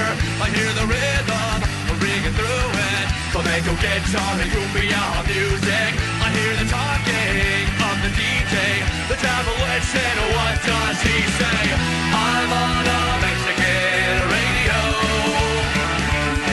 I'm on a Mexican radio. Broadcasting live from high atop the J.P. White Building in downtown Roswell, New Mexico. It's Mornings with Mike Winters on 106.5 Roswell's Talk FM. Is that what I sound like when I talk? Now, here's your host, Mike Winters. And good morning. It is 6 minutes after 8 o'clock. Welcome to hour number 2. They call it the deuce. Of Mornings with Mike Winters, right here on 106.5 Roswell Talk FM. Happy Wednesday. Mm-hmm. Welcome to it. Hope your day's going well. Indeed it is. Good. Yes. Good. Settling into a nice little calm before the berserker storm that is this weekend into next week. Yeah. It's going to be a very busy one. We got Football Friday. We do. Got stuff going on this weekend at Roswell Nissan. Got Red Dirt Black Gold happening in Artesia. Yeah. And then fair sneak peek this weekend. It's all over but fair time. Yeah. Lots of stuff. And I know why Sean's also here. Because today's Wednesday. Yes. And he procured a new gadget for his home. I certainly did. It And was. so- I'm trying to, because people know my address. I don't want break-ins or anything. But so the full pullback of the curtain about, we'll call it 6 months ago, just after, a couple months after the holiday season, I got in Hunter for Christmas a set of giant Jenga blocks. Yes. Which he still loves. He still plays with. We'll play Jenga sometimes, but mostly he just builds with them and stuff. One of those Jenga blocks ended up into the corner of my old TV, thusly putting lines this way and also lines this way. He's on like, the should have TV. gone with regular size Jenga. Probably should have. And I rolled with that setup for a long time until finally it just wasn't working. So for the last 4 months, I've just been without a TV in my living He's room. been yelling Jenga at the TV. Jenga! Jenga! Yeah, and it's just been sitting, because I had a 65-inch TV. It's just been sitting there. I'm not going to, haul it out myself. Right. And I drive what I drive, so it's not like I can haul it over to the dump. Fortunately, not later than old TVs. Yeah, that is true. A TV like that would take 16 people and a moving dolly. Yeah. But yeah, no. Finally got rid of that TV and procured a 70-inch 4K TV. Nice. Yes. TV so big I had to find a new stand for it. Nice. Yes, and but of course, and we all know Sean's favorite programming is wrestling. And Indeed. wrestling, Wednesday nights, big wrestling night. So For the this is last your long time, I've just been sitting watching it on my iPad, which was actually your iPad. So thanks for that. You really got me. You came in clutch. Well, I'm so glad that you now finally get to see it the way the good Lord intended. The way the Lord intended, in high def, 4K. That's right. Exactly. Right. We live in such a weird world electronically. Mm-hmm. You either want the biggest thing out there or the littlest thing out there. No one wants just average size electronics anymore. I was that kid that used to carry a book of CDs in a backpack and my CD player, everywhere. I was that guy. Yeah, I had the book. I didn't carry it with me. But I wanted nothing more than have access to all of the entertainment as much as possible all the time. To the point where after, like after iPods became a thing, I never owned an iPod or one of those. What I had was way better and way more ghetto than that. Up at the Walmart, they used to sell an MP3 CD player. Ooh. So you could make MP3 CDs, and kids out there who don't know, an old school CDR would hold like 1,300 MP3s. So that was like one CD I would just keep in the thing, and it would be all my music all the time. And then that's even high-techy. It was. It really was. But it was like $27, and when it went dead, I would just go buy another one. Because I remember, like, back in the early days of Napster, they weren't MP3s. Were they JPEG? No, they were MP3s. Were they? Yeah. All I know is the internet and the size of the files and things were really hard. Like They might have started as waves. Yeah. Because waves are uncompressed MP3s, essentially. I just remember it. You basically wanted to download a song. You're like, all right, hit download. I'm going to work. No, it took a while, but that's because you were on a 28.8K connection. But I could also only get like 10 or 12 songs on a CD. Right. Before the now CD said. that's burning it the old-fashioned way that would play in a CD player. I was going to say, yours was high-tech. This is the way I had to do it. No, for sure. And I remember, and this is the struggle kids won't know today, is that said collection of CDs, or if you want to go a generation earlier, cassette tapes. Yes, I love them. You will never know the struggle of trying to rummage through your pile of CDs or tapes in the car because you want to find the perfect song for the moment. Just the sound of that thin plastic just rustling around. And if you do it right, you have the music in several locations. A guest here? No, just quiet. And so the struggle was real where you because you had your CDs, you had the visor jobber on your rear view visor, like you carried a half dozen CDs, usually your go-tos. Right. You always kept a couple in that little console in the middle there. And then the rest usually resided in a book in the back seat somewhere. Sure. But you always had your top 10 in the visor. But there was times you wanted something really, book, and you're like, uh-oh, what do I... And so you're at the traffic light rummaging through, trying to find your perfect Ozzy CD or whatever it is. What was funny is my dad, he had the CD player and he had the visor, but my dad wasn't exactly up on how what you should have on CD. Yeah. So he had our pastor would give us CDs of last week's sermon, and he would have a bunch of those in the visor. I'm like, where's the music? You want some music, do you? Here's Three Dog Night. Slide that in. And you know the people that really, I wanted to just give them a friendly punch to the face. I mean that in the friendliest way possible. Oh, of course. Is those ones that had the CD that they didn't like no more. So they hung it from their rear view mirror. Right. And you're the person that whenever we sit at a traffic light, I get suddenly blinded when your little CD spins in just the right angle to hit the sun right in my face. It still to this day makes me laugh that if you walk into the Roswell Public Library, you will see it's pretty much the only place you can still find AOL startup CDs. Because most of those CDs are the old 1,000 free hours. Oh my god! Well, they did artwork with them and all that, right? Yeah. They're back to back, and so they're hung up so that they're reflecty. But I guarantee a good portion of those are not music CDs, but AOL startup CDs. And don't tell me that there's no kid from that era that didn't learn the secret that if you put a CD in the microwave for like 10 seconds, it'll put that crackly thing on it. And then if you do that as a project, you take all your old CDs, throw them in the microwave for like 5 seconds. Right. Just to get that spiderwebby crack on them. And then you hang them. And I knew people that, matter of fact, I was one that did that for a hot minute. Was your science project how to destroy my parents' microwave in 2 weeks? I was a dumb kid who had a lot of free time and no internet. So these are the things we did. No, I was there. I was with you a little bit later, but I was with you.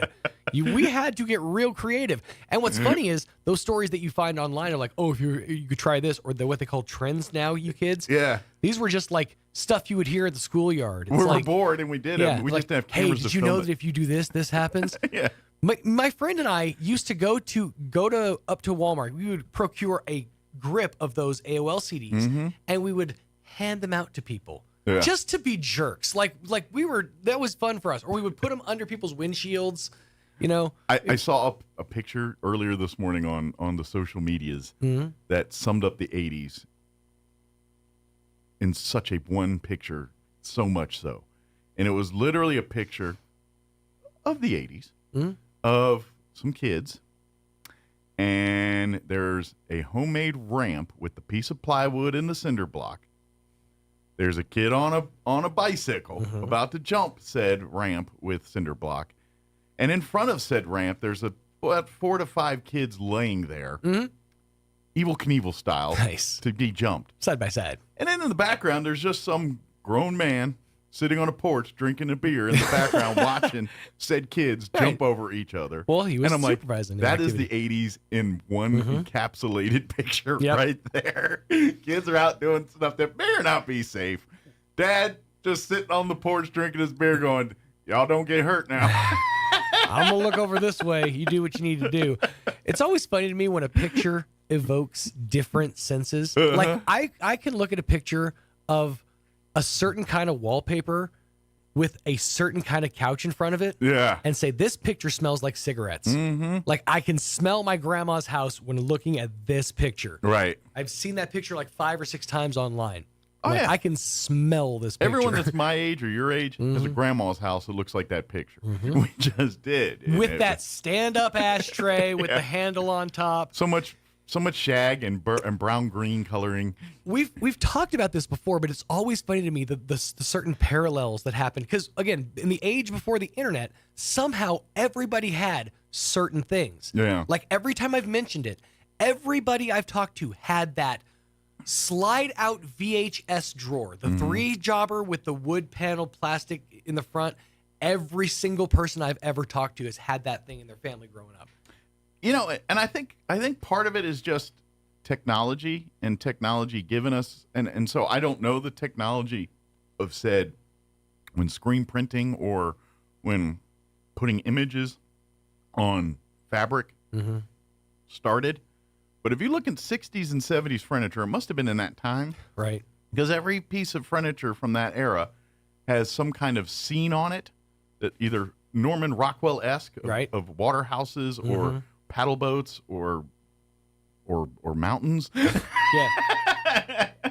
Or horses or It something. always sat in a room with no TV. That wasn't the living room. Yeah. It was the extra room. Yeah. The one that the kids didn't get to play in. That's 'Cause exactly it had the good right. china cabinet in there. And depending on how that weird wood, how persnickety your grandparents were, they may or may not be covered in plastic. The cover, go watch Everyone Loves Raymond and go see the mom's house. Yeah. And sit on that couch. That's the couch we're talking about. That's actually one of those fun memes that's been going around. Is people have been showing just living rooms from different TV shows. You know, as soon as you see it, you're like, "That's Full House. Yeah. That's Roseanne. That's Married with Children." Oh yeah, I keep seeing the Three's Company one a lot. Yeah. Well, see, that one throws me off because that one reminds me, is evocative of Married with Children, because they had a very similar entrance. They always had that entrance so that when what's her face came in, Yeah, they but the could Three's Company one have the had reaction. that brown rounded door. Yeah, that's true. That and it was actually facing this way, where in Married with Children it was to the side of the camp. You're right. Of the set there.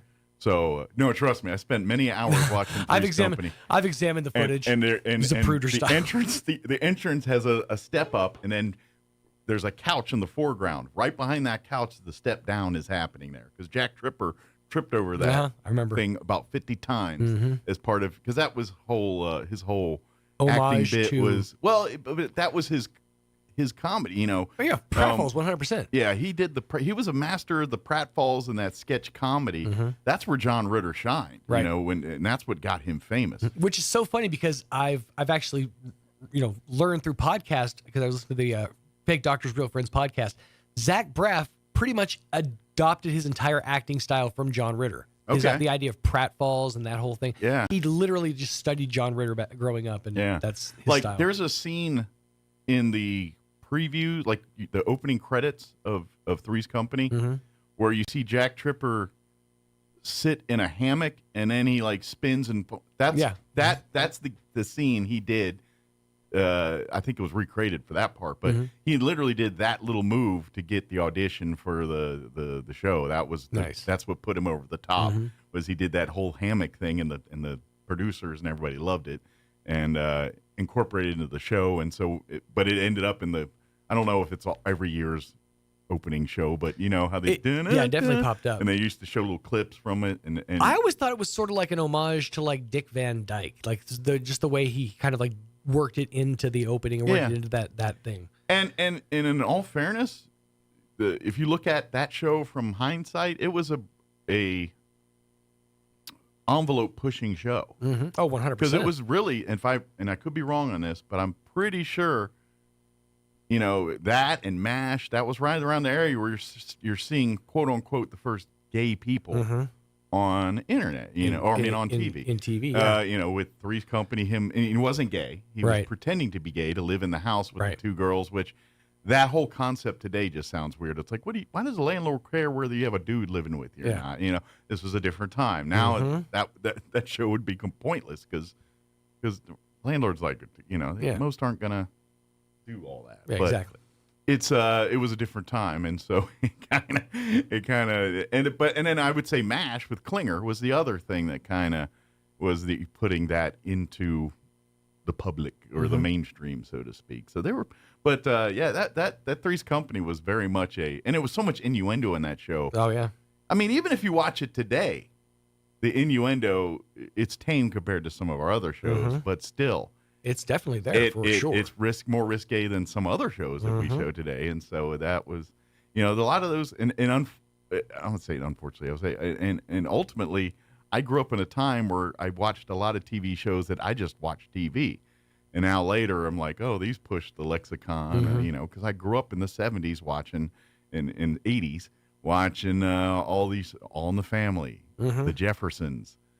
Good Times, What's Happening. These are shows that were staples growing up for me. And so Mike's basically the living embodiment of the Everclear song AM Radio. Well, and it's one of those things, and this is probably why I think a lot the way I think is I grew up in an area where I just had culture everywhere. I mean, it was and so when I hear people talking, you know, Black Lives Matter, this and that, I'm just like, y'all all sound like racist idiots. Every one of you from your own little angles. If you really aren't, you don't care what the color is. And that's how, and to be honest, I grew up until I got told otherwise that I wasn't supposed to like or you know, my parents were good. My grandparents and everybody else were the epitome of what people call racism. You know, how they talked, how they act, old how they generation. did.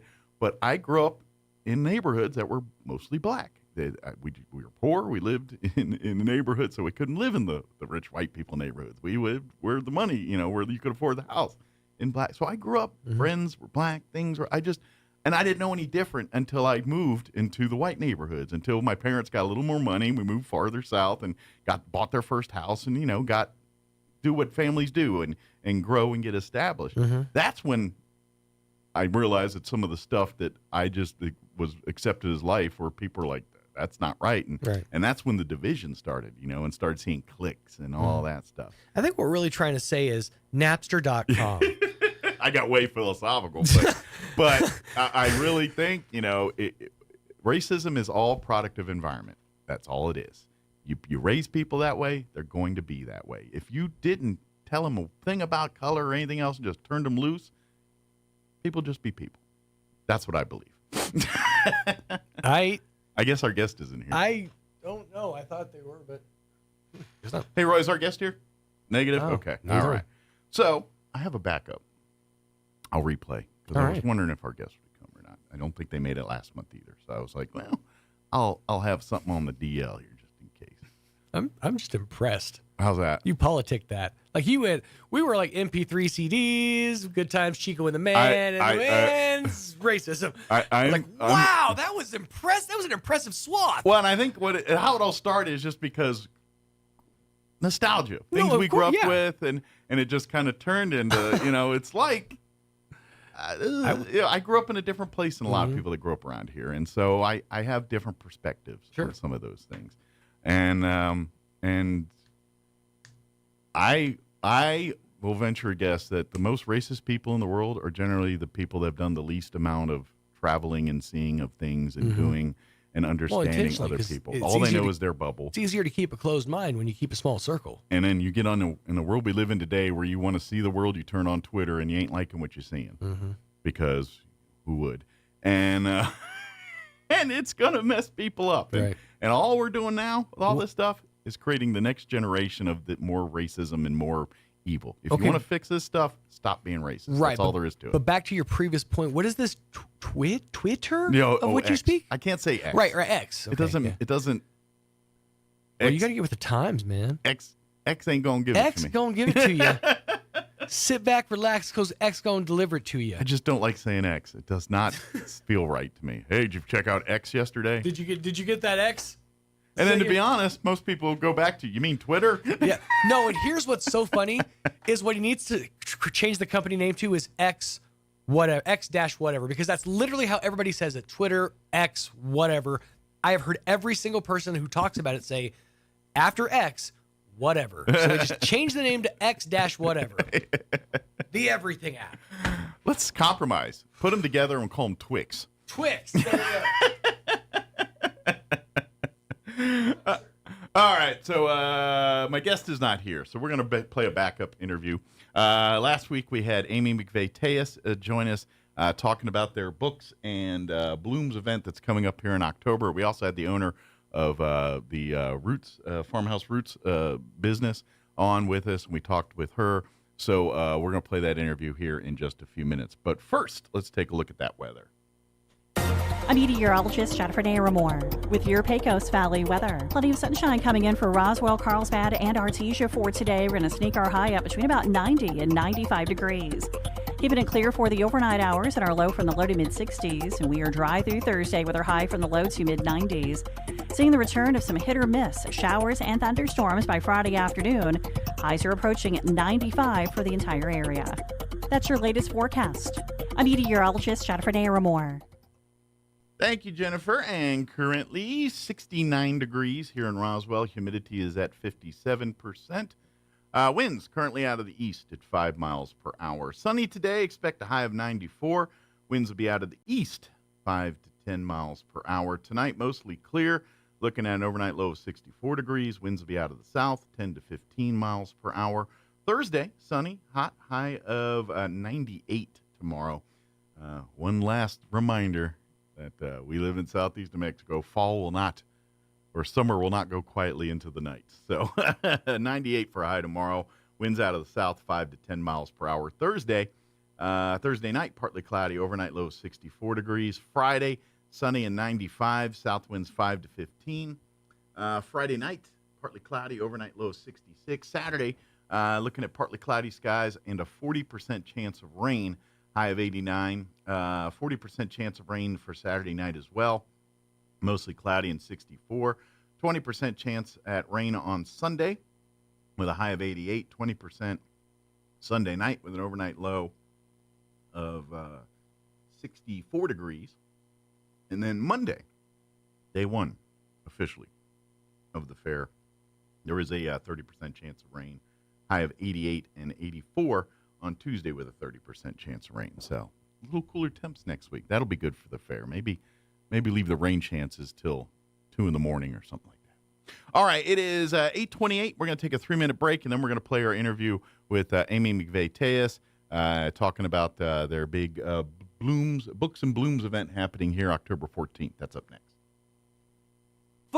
Listen up, golfers. Pecos Valley Production presents the first annual Dairy to Dank Golf Tournament, Saturday, October 14th at the Spring River Golf Course. This 3-person scramble begins at 11 a.m. with a shotgun start at noon. It's only $450 per team, including food, drinks, and beer. A portion of the proceeds to benefit the Anita Salas Memorial Fund, supporting breast cancer awareness. Sponsorships are available. Contact Maria Sosa at 575-914-2732 for more information and to get signed up. The first annual Dairy to Dank Golf Tournament, Saturday, October 14th at the Spring River Golf Course in Roswell. Sponsored by Pecos Valley Production, hitting the green since 2016. At Anderson Bethany Funeral Home and Crematorium, we honor and pay tribute to the achievements of your loved one by celebrating the life you shared together. Anderson Bethany Funeral Home and Crematorium is compassionate and cares about our local community and the families we serve here in southeastern New Mexico. Locally owned and operated, we will be here to help you decide how to celebrate the bond you've shared and pay tribute to the unique individual you've lost.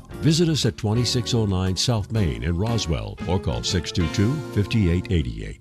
Did you get a lowball trade offer on your vehicle? Did you spend hours haggling over prices? Were you laughed at because of your credit? Of course not. You made the smart choice and went to Roswell Ford. At Roswell Ford, there's never been a better time to save thousands and get approved for the new car or quality pre-owned vehicle you've always wanted. Our lenders' approval requirements are more forgiving than ever. If you have a steady job and proof of residence, you could be approved in minutes. Even with bad credit or no credit, over mileage on your lease, or buried on your loan, Roswell Ford will take any trade, even if you owe $6,000, $8,000, even $10,000 more than your old car is worth, regardless of make, miles, or condition. If you're looking for a new or quality pre-owned vehicle at or near your current monthly payment with little or no money down, visit Roswell Ford today for incredible savings. Roswell Ford, the home of Tailgate Nation at the corner of 9th and Main in Roswell. Plus tax and tag, trade balance refinance to the new loan, subject to lender approval, offers not combined. Wakefield Oil Express has the highest quality service in Roswell with a 17-point full-service oil change that includes a full wash and vacuum at their car wash. You won't find a better deal. They also offer full synthetic oil changes, fuel and cabin filter replacements, and will even check your battery. Their tunnel wash isn't afraid of dirty vehicles. They have the best value wash in town with free vacuums. They even offer wash passes that can be used for multiple vehicles. Next time you need your oil changed, go to the fast and efficient Wakefield Oil Express and let them earn your business. 3204 North Main, Roswell.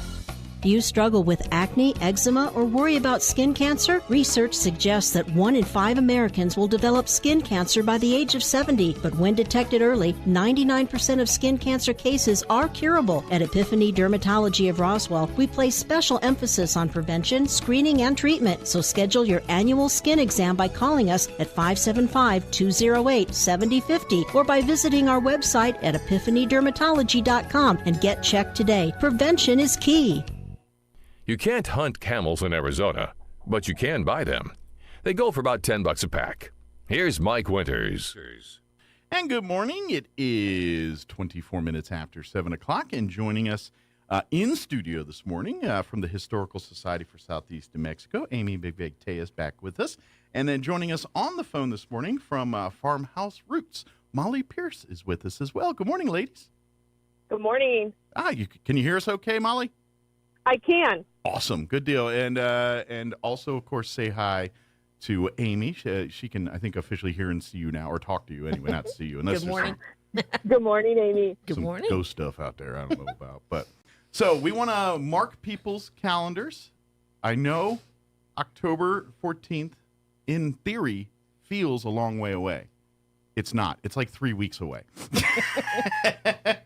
So we want to put this on your radar, and the Historical Society has partnered up with Farmhouse Roots here, and basically bringing books and flowers all in one place at one time, perfect for a nice fall event.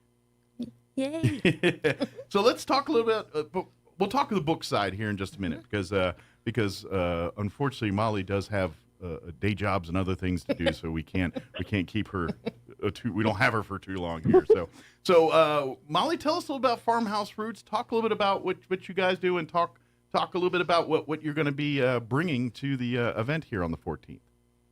So Farmhouse Roots is a local grown flower farm. We grow for retail and wholesale. Okay.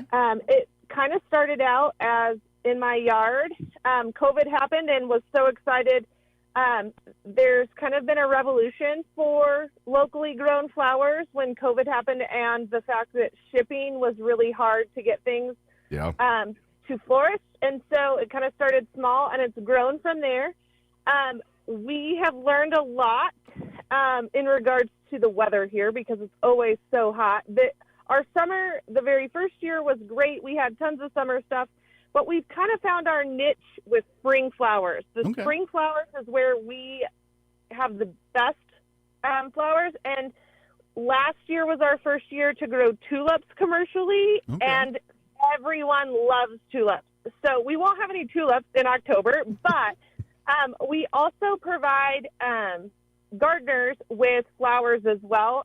We had an event in the spring where we provided you could come to the farm and you could buy potted flowers or seeds and that type of thing. So at the Books and Blooms, we're going to have some flower bouquets, but we will also have some peony roots available as well. So those of you who are not necessarily interested in cut flowers also could get you some peonies for your yard to grow your own flowers. Very good. So you're basically, at the end of the day, you're turning brown thumbs green. That's kind of... Hopefully, that is our goal, because we all have brown thumbs. You just have to continue to get back out there and try again. Mine's charcoal black. It'll happen. Yeah. Mine is charcoal black. Everything I touch is not. Me and plants don't get along. I don't know why. I try, but anyway. But see, that's what I love about this, because it basically, and it sounds like you took basically the lemons that were handed to you and made lemonade in COVID, which I love, and it now has turned into a new passion for you, which is awesome.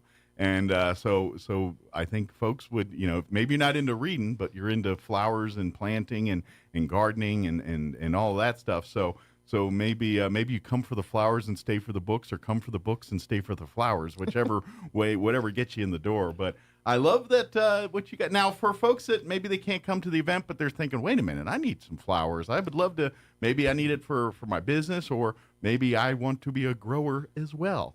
So what's the best way to get a hold of your business and get in touch with you? We're on Instagram and Facebook, but Okay. we also have a website, Farmhouse Roots Roswell, and that'll take you right there. Currently, we are winding down for the season in regards to fall. But Okay. spring, be looking for stuff. That's when we'll really push again.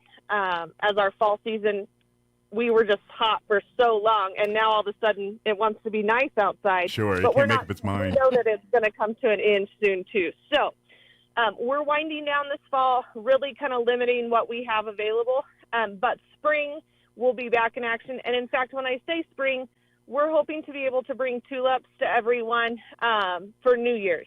Awesome. So, well, that's what I was yeah. asking, because this is where remember I just said I have a charcoal black thumb. Yeah. Like, when you want tulips in the spring, do you plant them in the fall to have them in the spring, or does it plant? Yeah, that's where I'm legit asking this question, because I'm stupid. I don't know these So things. you do typically plant them in the fall. We are very non-traditional. We are currently hydroponic growers for our tulips in the early, so like from January till March, we're hydroponically growing what we Okay. have So available. all right. It does. Very interesting, very fast, and there's a lot of science to tulips in regards to we don't typically have enough cooling days for yard tulips. Every once in a while, people do have tulips in their yard if they're in the shade. It just takes a special environment, but we don't see them like they do back east, because they get the cold weather. Gotcha. They get Typically, seasons. Exactly. They have to have about 15 to 20 weeks of cooling, which is anything below 40 degrees. Gotcha. Yeah, we don't know what that means, below 40. No, we don't. So we're actually tricking our tulips by keeping them in a cooler under that, so that way they'll bloom. Nice. Because they've basically been taught that we have our cooling, and now we can go ahead and come up, because we do have the weather to grow them. It's just the cooling time we don't have. Yeah, well, and that's where that beauty of science meets nature comes in, where you can take that. And so I love that, this is a bad pun, but literally in the flower business, it's all STEM. Yeah. I'm going to do it anyway. It was a horrible pun, but I'm doing it anyway. Molly, before you get off the air, I need to give a sweet shout out to her boys. So the blessings overflow with when you visit Farmhouse Roots, because future generations literally are working out there. So let's give a shout out to those sweet children of yours. Yeah. Where the Pierces are, there's dynamic kids. Well, it started as a family business during COVID, and it's growing from there too. So, Molly, one more time, give out your website, everything, for people to get a hold of you. So you can find us on Facebook and Instagram, Farmhouse Roots Roswell. You can also find us on our website, also through Farmhouse Roots Roswell. We are located at 1403 East College, which is 2 doors down from the greenery, across from the zoo entrance on College. Nice. So while you're out and about at that end, you go and look at the zoo animals, come on over and look at the beautiful flowers. So. And don't come now. It's getting kind of brown. We're getting brown. So That's come right. in the spring because That's right. then it'll It's be brown beautiful. season. Yeah. On behalf of the Historical Society, we just want to give a shout out to the Pierces. Thank you very, very much for not only being members of the society, but allowing us this wonderful opportunity to work with great people. Absolutely. So, Molly, we don't want to get into trouble, so we'll let you go. And Thank you guys so much. thank you, and we look forward to seeing you on the 14th, if not sooner. Yay! All right. Take care. Thank you. Bye-bye. All right, yeah, she's on the run here, so let her get to it. That was Molly Pierce with the Farmhouse Roots business here. Like you said, we're going to see them in full bloom on October 14th. Now, that is actually half the event. It's a busy day. As I mentioned earlier, it is October 14th, which is also just so happens that Mother Nature decided we're going to do a solar eclipse on that day. So good news about that one is that one goes wherever you are. So bring your glasses with you. I think we're going to try to work to have some glasses available for folks there as well. And so while you're there, come look at the flowers and then look at the solar eclipse. And we joke, but I don't think we're joking. You sweet talk Amy enough, maybe I don't know, donations or just whatever. She might even give you a tour, see the roof of the archive. The pledge is out there. You make a donation, whether you want Mike Winters to take you on the roof, we can make things happen. I'm just saying. I know people like to go alone with me in elevators. That's usually just a rule I found. But anyway, and of course the other half of this is our historic book fair that we do a couple times a year, and I'm gonna start the way we always start. Mm-hmm. We're not selling you the good stuff, and please don't take that as an offense. But what I mean by that is, if there's rare books that we only have 1 or 2 copies of, or things like that, we do not make those available for sale. We keep those as part of the archive collection. What you see are rare historical books that we happen to have several copies of already. And I'm not going to lie to you, we're going to keep the good copy. So the best copy is still going to go to the archives for all to have. But if we got a few other copies, maybe they're not perfect, or maybe we've cannibalized a little bit to take the jacket off one and make the perfect other thing. But anyway, if we've got several extras of those books, then we like to allow you to make that a part of your collection. Because we know a lot of people here love to collect old books and love to keep, especially if you're from here, and some of the stories in some of these books you can't find in other places anymore except for these books. And so if you are doing your own little preserving of history, we'd love to have you come be a part of that. And of course, if you're one that loves to do book decor, maybe you're not so much of a reader, but you love old books on the walls and stuff. We have a bunch of old books that aren't really valuable, but look cool for that kind of purpose. Valuable for decor. Yeah, they're those hard to come. It's not that easy accessible just for the decor, but I'm telling you, we've got a little bit of everything. John, I know, was upstairs working yesterday. He was going through everything, double, triple, quadruple checking what we have. We just got a donation of some great things. Spoke to Donna Blake Burchell. Donna Blake Burchell and Sean LeMay will be autographing. Our tag team author duo are going to be there. Yeah, it's a perfect timing with John's Witch book and her Ghostly Getaways, and 2 weeks before Halloween, there's a lot of great gifts. There. Great gifts, a lot of fun things. We just want to encourage everybody to come out on that day. Stay out, support local. Huge shout out to everybody from Museum Day. That's a perfect example. When we have a lot going on. Yes, huge shout out to all the museums in Roswell. And you say, what does that have to do with something else? I've been asked quite a bit, Mike, why in the world are you doing the Books and Blooms event on Eclipse Day? Well, last weekend is a perfect example. All day people were out and about enjoying all that Roswell has to offer. So I encourage people to get out, stay out, support local, and don't you dare let even come out of your mouth. There's not a lot to do in Roswell. We're the biggest small town on the planet. We are. And we have a small town mentality. That's why people are like, wow, we got to coordinate events and all this. And yes, we got to. I understand that. But we're a town of 50,000. We're too big to coordinate everybody's events. Last Saturday, I had to take it all in, Mike. We came early. The weather was beautiful. Had a great event. We had hundreds of people. Then we all, and by the way, we'll give a shout out to the Hobson family. Just want to honor and celebrate the legacy of Larry Hobson.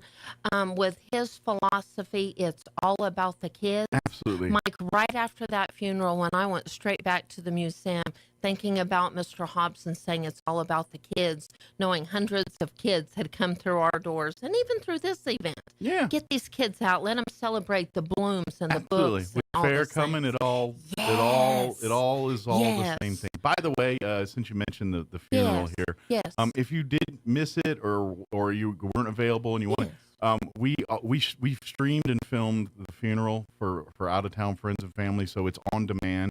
Not that I imagine a lot of people are going to want to go back and watch funerals because that's not what people do.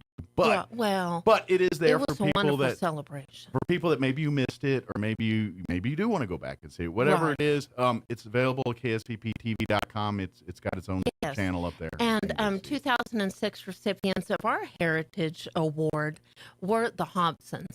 Honoring the Hobson. When I think Hobson legacy, I think 1956 Little League World Series. Harold Hobson, then we think Larry Hobson, and then of course Hobsons are still blessing us everywhere. So huge shout out to Jerry and Whitney and Vicky and all the Hobsons. I gotta be honest, man, that's a legacy. If you live in Southeast New Mexico, or at least Chavez County, at some point your life was impacted by the Hobson family. You know what I mean? 100%. And I would even maybe spread that out to Southeast New Mexico, but I could guarantee at least Chavez County, your life's been impacted in some way. 100%. So we are sharing love to the legacy of the Hobson family. Yeah. Mike, I just want to remind individuals that are, Mike's on our board at the Historical Society, and that is one of the sweetest things that we do is just honoring those rich legacies. Man, we hate for greatness. We've lost greatness. So I want to give a shout out to the Brola family, and our precious Santa Claus, our vintage Santa Claus David that passed, Hubert Quintana, these legacies. What an honor, though, it is to continue honoring these legacies. Well, that is part of us. And it's part of life. It is. We're not going to have everybody forever. No. As much as we want that to have that, we're not. So we have to do two things. One, while we have them, celebrate them and appreciate them. You better believe it. And when they're gone, remember their legacy and use them as the reminder to create the next generation of Larry Hobsons and all these wonderful people that have made such an impact in our community. Well, and speaking of that, our Heritage Dinner coming up is honoring the legacy of Mary Lou Glass. Speaking of more of that, which Mike, yesterday was 1 year since we had lost her. It's so. Can you believe that? It's one of those things that, like, when you say that, you can't believe it, but then you look back and think, it's like, wow, it's been a lot going on since then. It really has. So I want to remind individuals, whether you have received something in the mail, whether you haven't, an invitation is out on behalf of the Historical Society. We are thrilled to be honoring Mary Lou Glass in November. You can follow us on Facebook, Instagram, go to our website at roswellnm.org. To celebrate and purchase Heritage Dinner tickets to honor Mary Lou Glass, pay it forward. Huge shout out to Miss Wanda. Miss Wanda Davis is a member of the Historical Society. Oh. And every time she's picking up that phone, she's blessing and making sure her dinner's covered, but she's blessing others. So good deal. Huge shout out to people like that. I know she doesn't give for that purpose. I just love people that continue to bless others. That's what we're all about. So please, it is not too late. Absolutely. Please, we get your tickets. Yep. We have two different options, as we do normally. For $100, you can get the box that feeds two. Yep. And once again, Peppers is on it with the delicious, I forget what the meals are on there. Yes, great. And let's put it this way. Is it brisket chicken? And we've upped it. We've upped prime rib, it. that's right. Okay, I forgot what we were doing. I knew it was good, but I forgot what it was. Well, and it is Miss Mary Lou. And for people wondering, why did we select the menu or why are we doing this? Know the legacy of Mary Lou Glass. I have the honor and privilege of connecting with Zoa, her beautiful daughter. And from the beginning, the influence and legacy of Mary Lou Glass. Zoe was right there with me, just making sure those special touches. For example, I want to remind people, if you do nothing but collect books for children, Miss Mary Lou is an educator. So let's make sure and collect those books. You can call the Society at 622-8333. We're accepting books from now until Christmas to honor the legacy of Mary Lou Glass through education. too. Absolutely, So that's yeah. a great way. But it is not too late to RSVP. Mhm. We want to remind individuals that our event the actual event is on November the 9th. That's a Thursday. What's the deadline again to get your RSVPs Well, in? it was yesterday. Is it? But, Okay. and I think I have talked to Peppers, and they've said, thank you for the updates. Let's go ahead and extend that because Okay. we've got those procrastinators. We love you and appreciate your support, but ask you call today. Let's give this example, Mike. If they do nothing but call 622-8333, if you're listening and you've bought a box or a bundle in the past and you want to pay it forward, will you please, because we need the numbers, give us a call, 622-8333, give us your name and give us what you would like. You can mail us a check. That's absolutely fine. We'll even pick up the check. We just need to get those numbers in. So the deadline was yesterday. Peppers has nicely extended that for 1 week's time. Okay. So I think So we as got- long as we're good by next Friday, that will be our true But this cutoff is our to know drop the numbers. deadline. That's exactly and right. I know some Please of you don't thinking, put it wow, together. November, that's an early one. And it's the world Right. we live in. That's what it is. In the world we live in. And yeah, we're not in the COVID world per se anymore. Right. But as far as supply and demand for restaurant industry, food, prices, costs, availability is still a very hit or miss prospect right now. Well, So to we've got make sure Adam has enough time, Exactly. we got to make sure Because that we've got a great menu with salmon dip and prime rib. Come on, ladies and gentlemen. It's Yeah. a great value. It's the food is always good. So if you can go for the food and honor Mary Lou, and go for the Vitafuss for it's all good. every time. I've never had a bad one yet. Even things I didn't think I'd like, I loved. So, And we can't judge it. We got to go I know. in trying it, and it's always like good. you know me They and can fruit change and your everything. mind. Every And dessert then we ever. changed it. Even Mike was loving the fruit things. And I So only now like we've it, got yeah. some chocolate. It's great. We're working on some commemorative gifts. So if you purchase a bundle for $500.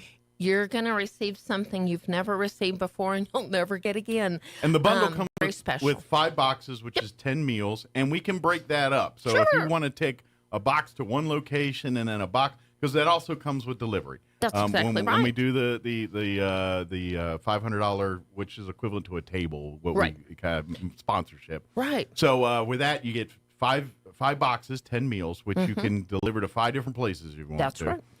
We can't break up the boxes. We can't go that. Nope, we can't split but we that can, up, but- because once Peppers does their thing, we don't touch it's all sanitary safe and all that. So Right. we literally don't mess with the bags once That's right. Peppers does their thing. But if you had a box delivered to your neighbor and they live alone, I'm telling you right now that would cover at least 2 meals, if not more. It's always Absolutely. generous portions. Yeah, if and you're- I think yeah, that's there's- a great way to bless your neighbors. Yeah, if you get a box and you're by yourself, you will have at least 2 to 3 That's meals a worth of stuff. in there. double, Yeah. triple blessing. That's for sure. But please get that into us now. And like you said, all the stuff goes back to All the the Historical proceeds. Society and everything that we do. It continues those 4th grade school tours. It continues the museum being open and that archive That's facility exactly being right. open. It If you're not continues on. familiar with our drive-thrus, we want to encourage people to get a couple of groups together. Or maybe it's you went to church with her. Maybe you taught with her. We want to encourage people get a group of 8 to 10 teachers or get your church group together and do your own celebration of Mary Lou, whatever that looks like, whether it's a pajama party,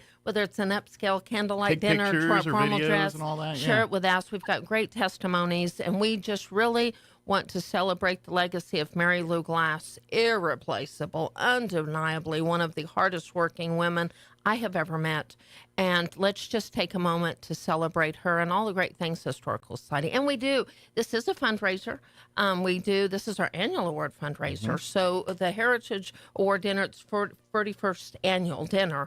We're celebrating the legacies first, but it is one of our primary fundraisers. So we need the support. Yeah, this is our one of our main ones each year. It is a twofold. We love to honor and show, put people on a pedestal that have done so much for our community. That's the first and foremost part. Yes. But yeah, the cost of doing business, it does cost to make the sausage. It costs to do all that stuff. So we have to do that side of it too, just to make sure that we preserve the things that we want to make sure are available long after we're gone. That's right. So we'd ask you, come on out, come get your, like you said, we got 1 week. call Amy or reach out, email Amy or come by the History Historical Director. Society. If you do want to do nothing else but email me, historydirector@outlook.com. If you need to do a quick text and say, give me your name and say, I'm in for a bundle, you can even text me at 575-915-4471 or leave a message at 622-8333. Huge shout out to everybody supporting us. Huge shout out to the Bulldogs last week for a great win in Artesia last week. And then Gina and I were talking football last Saturday. And huge shout out to all of our locals supporting homecoming and everything. I love this town. I love Friday Night Lights. I love everything about it. And we're just celebrating history too. It's just fun. If you say this, the Debbie Downer of, there's not much to do on the weekend. I'm telling you, support your local teams and all the the youth. Absolutely. Going back to what Larry Hobson said, it's all about the kids. Yeah. I don't care if you have somebody on teams or not. That's not what it's about. Just get out and celebrate our locals. Absolutely. Yeah, support the kids, the hard work. Because guess what? These kids that you see on Friday nights or on Thursdays in the gyms or, or out on the soccer field or the pitch, I guess is what it's called, or out running track or in the band or doing FFA. Yes. All of these kids are going to be the kids that are going to be our city councilors, our mayors, our business owners, our community leaders. These are the folks that when we're all sitting there telling kids to get off our lawn in the front yard and complain about everything that we do when we get old and crotchety, these are going to be the folks that continue the legacy of what this community And I know we're running out of time. One thing I haven't challenged on the radio, if you're listening and would love to impact the legacy of New Mexico Youth Challenge Academy, we would love to add additional scholarships. We've got our next group graduating in December. Awesome. If you wanted to do nothing but say, you know what, I'm in for another $500 scholarship. All of our scholarship monies go directly back to New Mexico Youth Challenge. Please call us at 622-8333 to do that. And Michael, I'm thinking about it too. Candidate Forum. We're both part of that. Less than a week away. That's right. Next Thursday. That's going to be at the Roswell Convention and Civic Center. We will have live streaming video and radio coverage. Yay! It'll also be on demand for video. Thank you. Not on radio. Once it happens on radio, it happens. But on the video, and so you can go back and watch it. So what I recommend, be there next Thursday. I believe, is it 5 that it starts? Well, the doors open at 5:30. The actual forum will start at 6. Okay, I've seen 3 of them times, so I've been telling everybody 5 just to make sure you're safe. Well, that's exactly right. And follow the Leadership Roswell Alumni Association Facebook, and everything. But to my understanding, the doors open at 5:30. The event starts at 6. And we're going to have the city council candidates, the judge candidates, and school board. So pretty much every person that you can vote for in this upcoming municipal election in November from my knowledge, will be there to talk. I just want to give a great plug to the catering department through the Roswell Independent School District. You call them up, and they are there doing great things, and I want to appreciate it. They are partnering with us next week. We want to thank them too. I really appreciate it. Absolutely, it's and then your part is vote informed. That's what we ask from you. Get involved. If you can't be there next Thursday, then please watch ad nauseum that video. Go back, go to the event. Anything you missed, then you can go back in the video and say, what did they say again? I can't remember. Did I hear that right? And then you can go back and hear it. But there's also a side to it if you're there that we can't provide you. And that's, we've got the cameras, and we give you the cameras on the thing, and we'll bring you all the action. But it's hard to read the room through a video. Right. And so if you want to see how other people are feeling, maybe seeing some of the side reactions to some things that the camera doesn't pick up, all those are important nuances when determining your candidate. Be there in person for the event. It's free of charge. I think they're going to be doing door prizes. I hope we fill it up. Yeah, that's not a. I mean, I don't want to exceed capacity or whatever, but we want to encourage our community to show up. I think stop griping and complaining. Sit back, listen, and I think I heard something about they're going to have seating for 150. I'd like to see all 150 of those seats, and they said, you know what, we need to bring out 10 a few more chairs. That would be the problem I'd like to have. That would be a great problem. Not the part where we're all beating and trying to get in, but that part. That's there. right. Some of those, if you're doing that, I'd be like, up. go to ksvptv.com, get on Fill your phone, the room up. sit in your car, we'll get out of here. Well, and I think it's important to remind individuals listening for the candidate forum, we've got the tables out in the foyer, so the candidates that are on running for office, if you're supporting a candidate, you can get information at that point to have at your homes and different things to share. That's part of this process, and that's why we scheduled it abruptly so everybody can get involved. Let's well, and support early our voting's locals. right around the corner. It starts up. It is. And then, unfortunately, Fair Week kicks off that first. I'm not saying unfortunately. Right. It's fortunately, but unfortunately for timing here, yes, it's that we've week. got that timing thing. And so and we obviously don't want to do a forum during the fair because that's a very busy time for all of these candidates as well. A lot of them will be doing stumping and it's the artwork. That's right. I challenge you because some of it's adults, some of it's children.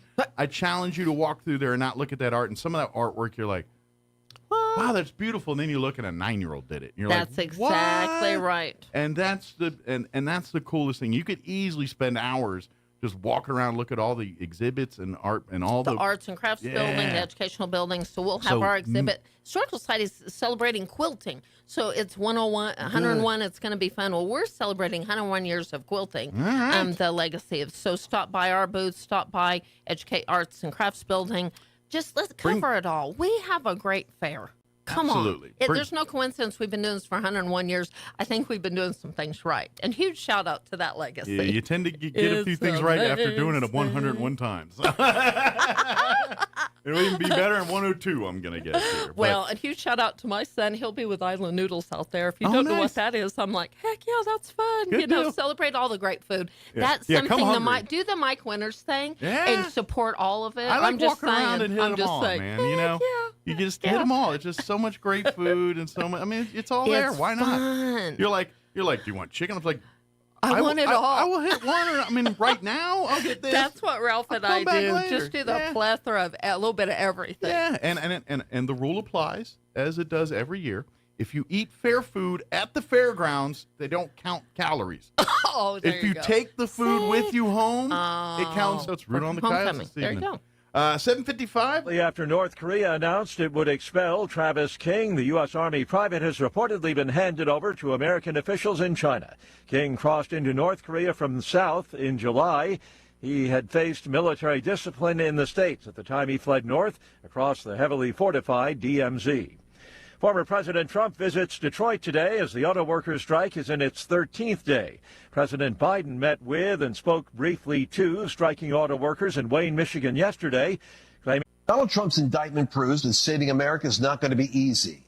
There are entrenched. Everybody wants cheap airfare, but where do you find it? You call low-cost airlines. Their prices are direct from the airlines, and they're so low you can't find these fares published anywhere. They specialize in cheap flights, discount hotel rooms, cheap car rental rates, and great package deals anywhere around the world. Wherever you want to go, they can help you get there cheaply and with a best price guarantee. If you want the lowest prices on your airline tickets or other travel services, call now. That's right, call. That's the only way to get these rates. Experts are standing by 24/7 to get you the cheapest airfare and hotel rates available. So don't wait. Call right now for the lowest travel prices anywhere and for great last-minute travel deals too. Call 866-755-5300. That's 866-755-5300. Again, that's 866-755-5300. Call us right now. Azerbaijani troops were killed, more than 500 wounded during its recent offensive in Nagorno-Karabakh. Nagorno-Karabakh officials have said earlier that at least 200 people on their side, including 10 civilians, were killed and another 400 wounded in the fighting. The military operation had allowed Azerbaijan to reclaim full control over the breakaway region that was run by separatists for about 30 years. Tens of thousands of ethnic Armenians have since left the region after the separatist troops agreed to lay down arms. Azerbaijan and separatist officials have held 2 rounds of talks on reintegration of Nagorno-Karabakh and its ethnic Armenian population into the mainly Muslim country. But how exactly it would happen remains unclear. I'm Charles Ledesma. A Philippine admiral vows that Filipino forces will dismantle any floating barrier that China's Coast Guard may install in the South China Sea. Townhall.com. Amazon being sued over allegations it inflates online prices and overcharges sellers. The Federal Trade Commission and 17 state attorneys generals have filed an antitrust lawsuit against Amazon. They allege that the e-commerce giant uses its position in the marketplace to inflate prices on and off Amazon, overcharging sellers and stifling competition. The lawsuit also says that Amazon buries listings offered at lower prices on other sites while charging sellers high fees, forcing merchants to raise their prices on the platform as well as on other e-commerce sites in order to keep their products competitive on Amazon. I'm Lisa Dwyer.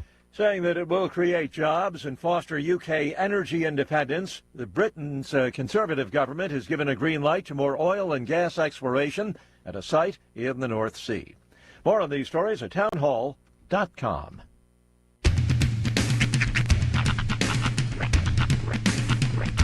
What in the wide, wide world of sports is going on here? I promise you, whatever scum did this, not one man in this force will rest for 1 minute until he's behind bars. Now let's grab a bite to eat. Yeah, come on. I feel the hot wind on my shoulder and the touch of a world that is older. I hit the switch and check the number. I leave it on and then I slumber. I hear the rhythm ringing through it. Flamenco guitar and cumbia music. I hear the talking of the DJ. The travel listen, what does he say? I'm on a Mexican radio. I'm on a Mexican radio. Broadcasting live from high atop the J.P. White Building in downtown Roswell, New Mexico. It's Mornings with Mike Winters on 106.5 Roswell's Talk FM. Is that what I sound like when I talk? Now, here's your host, Mike Winters.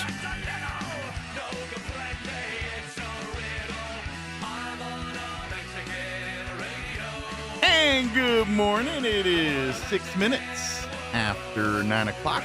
Welcome to hour number 3. Tracing your nose. Of Mornings with Mike Winters, right here on 106.5 Roswell's Talk FM. Happy Wednesday, everybody. Yes. Hope your Wednesday's going well.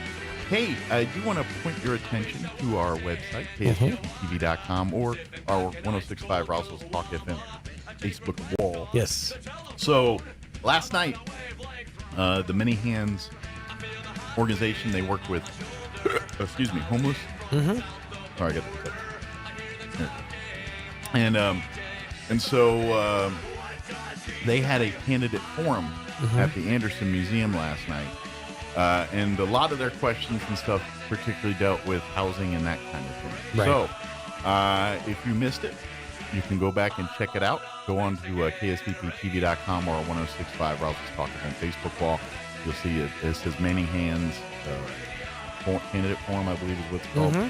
And there you can go back and watch it at your leisure. It's about an hour and like 4 minutes or something like that. I caught hunks of it. I haven't watched it all yet. A lot of good info, though. Yeah. And then tomorrow night, Leadership Roswell Alumni Association will be hosting their candidate forum.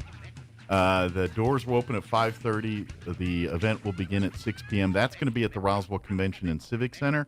They're going to have all the candidates for the city council race, as well as school board, the seats there, the contested seats, I believe there's 2, and then for the magistrate judge position as well, too. So they will have the candidates for that, and you can be there free, of course. It's free of charge to watch. That'll be, like I said, doors open at 5:30. The event will start at 6 at the Roswell Convention and Civic Center. We will have for you on the radio audio of the event live beginning around 6. And then, of course, video live and on demand, ksvptv.com.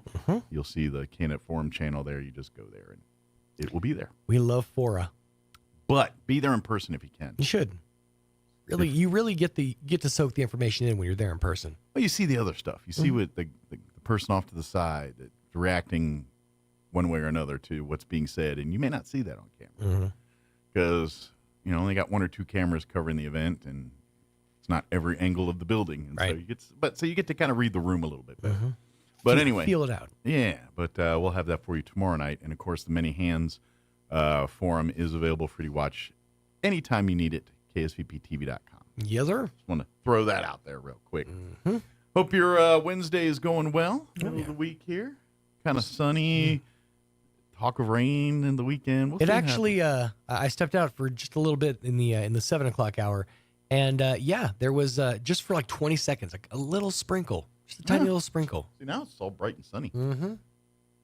It all went away. I think this is what people that don't live in the desert experience. Right. You mean seasons? Yeah. What's that like? Yeah. I just did a story about a lady who, and now I have no idea how this happened, but she was at a car wash. She was having the front of her car cleaned, her grill of her car, because she hit a bird. Okay. Apparently, somehow during this whole process, she also hit a groundhog. Wow. The groundhog was still alive, and two people were able to kind of like get the groundhog freed from the grill.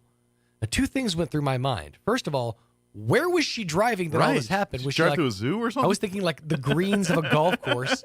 And two, after they got the groundhog out, and they got it to where it was, okay.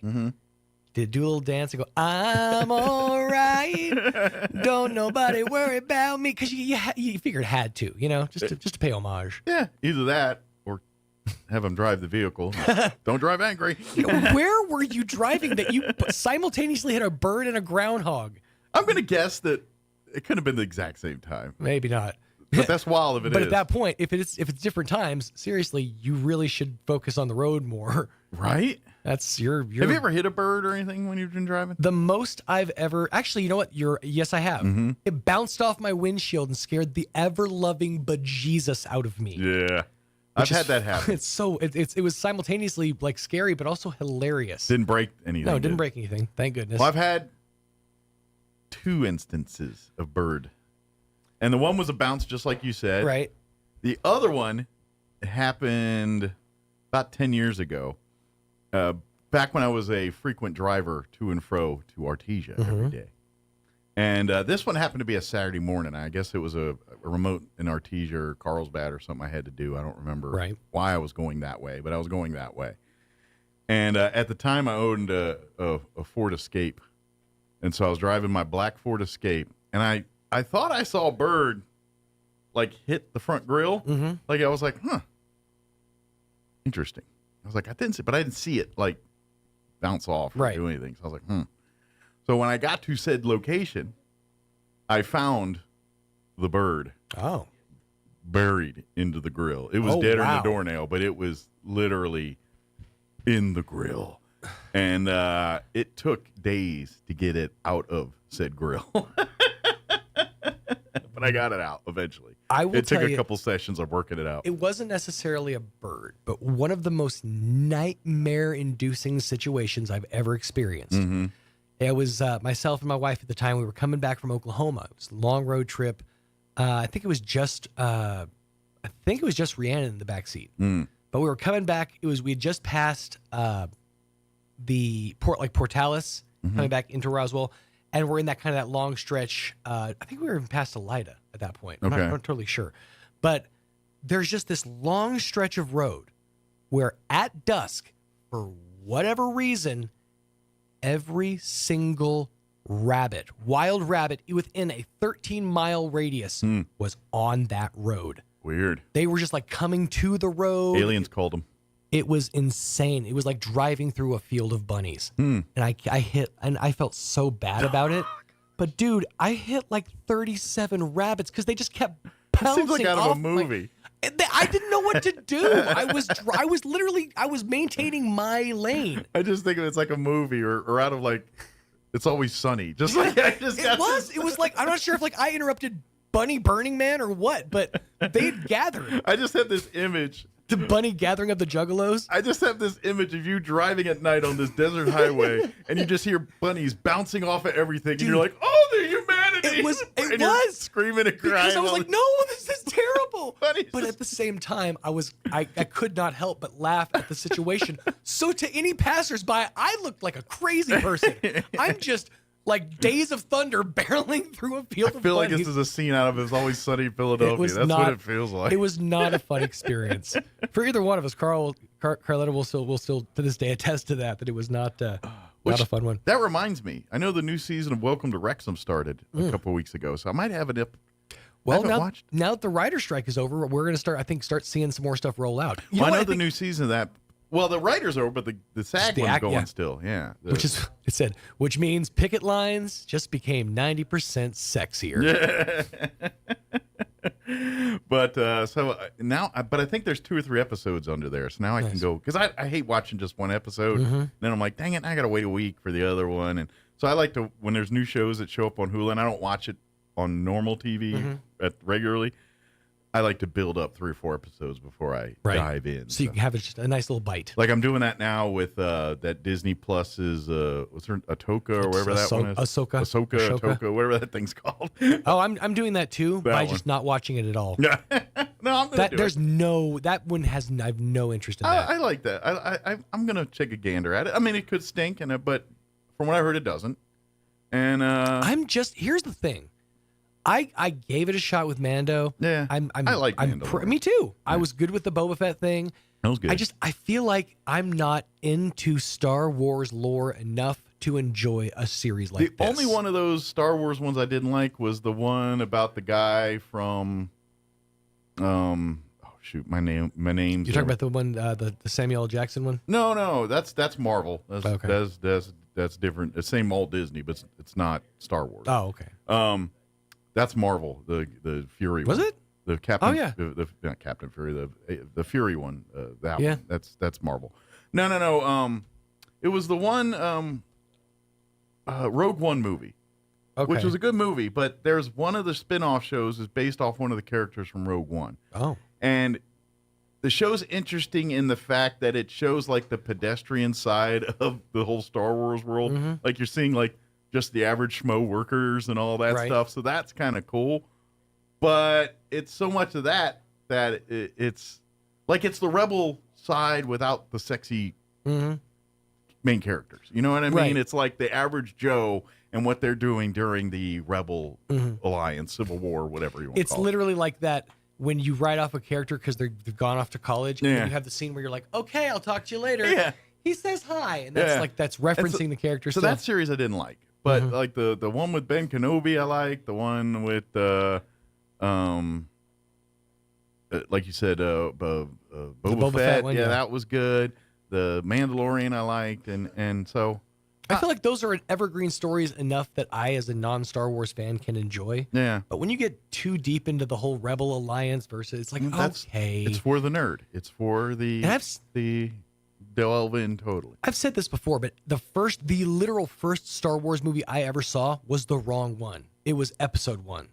That's the first one I ever saw, and I saw it in theaters, and I fell asleep because it was basically Galactic C-SPAN. Yeah, that was universally panned as awful. I can't believe you never saw the original ones in the day. Yeah, it was like that weird period of time where Star Wars wasn't a thing. Yeah, see, I grew up in the part where that was the lexicon. That's the thing. For a long time in the 90s, Star Wars was sort of ignored. Like most of the 90s, Star Wars was kind of over. My childhood was all Star Wars. Right. By the time I was an adult, and by the time that first Star Wars came out, I was in the military. The one you saw? Episode 1, yeah. Yeah, I was in the Air Force, and I saw that one. And by then, and that's, no one cared about Star Wars until that one. Like, there was that lull, like you're saying, until that first Star Wars came out. So from, like, late 80s to mid-90s till that first Star Wars came out, Episode 1, there was a lull there. In fact, the only reason I went and saw that movie was because a guy from our church, by the way, shout out Mr. Ken, he paid for everybody in he paid for the theater. Well, you had all these Star Wars lore people that were, I don't care if the movie's bad, I'm going to go see it. And then they saw it. Right. And they were visibly disappointed. It's like Jar Jar Binks destroyed my childhood. There you go. Our guest is here. I believe. We're going to talk Eastern New Mexico State Fair. I believe we're talking rodeo. I didn't get a name, though, so we'll find out when you find out. So we'll talk fair here in just a few. Before we do that, let's get you up to date on the weather. I'm meteorologist Jennifer Naramore with your Pecos Valley weather. Plenty of sunshine coming in for Roswell, Carlsbad, and Artesia for today. We're going to sneak our high up between about 90 and 95 degrees. Keeping it clear for the overnight hours and our low from the low to mid-60s. And we are dry through Thursday with our high from the low to mid-90s. Seeing the return of some hit or miss showers and thunderstorms by Friday afternoon. Highs are approaching 95 for the entire area. That's your latest forecast. I'm meteorologist Jennifer Naramore. Thank you, Jennifer. Currently, let me refresh that. I was in the middle of doing something else and forgot to refresh the weather.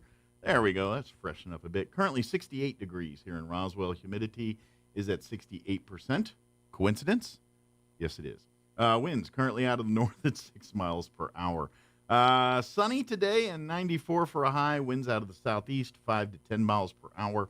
Tonight, mostly clear. Overnight low of 64 degrees. Winds out of the south, 10 to 15 miles per hour. Going to be a hot one tomorrow. Sunny and hot with a high of 98 degrees.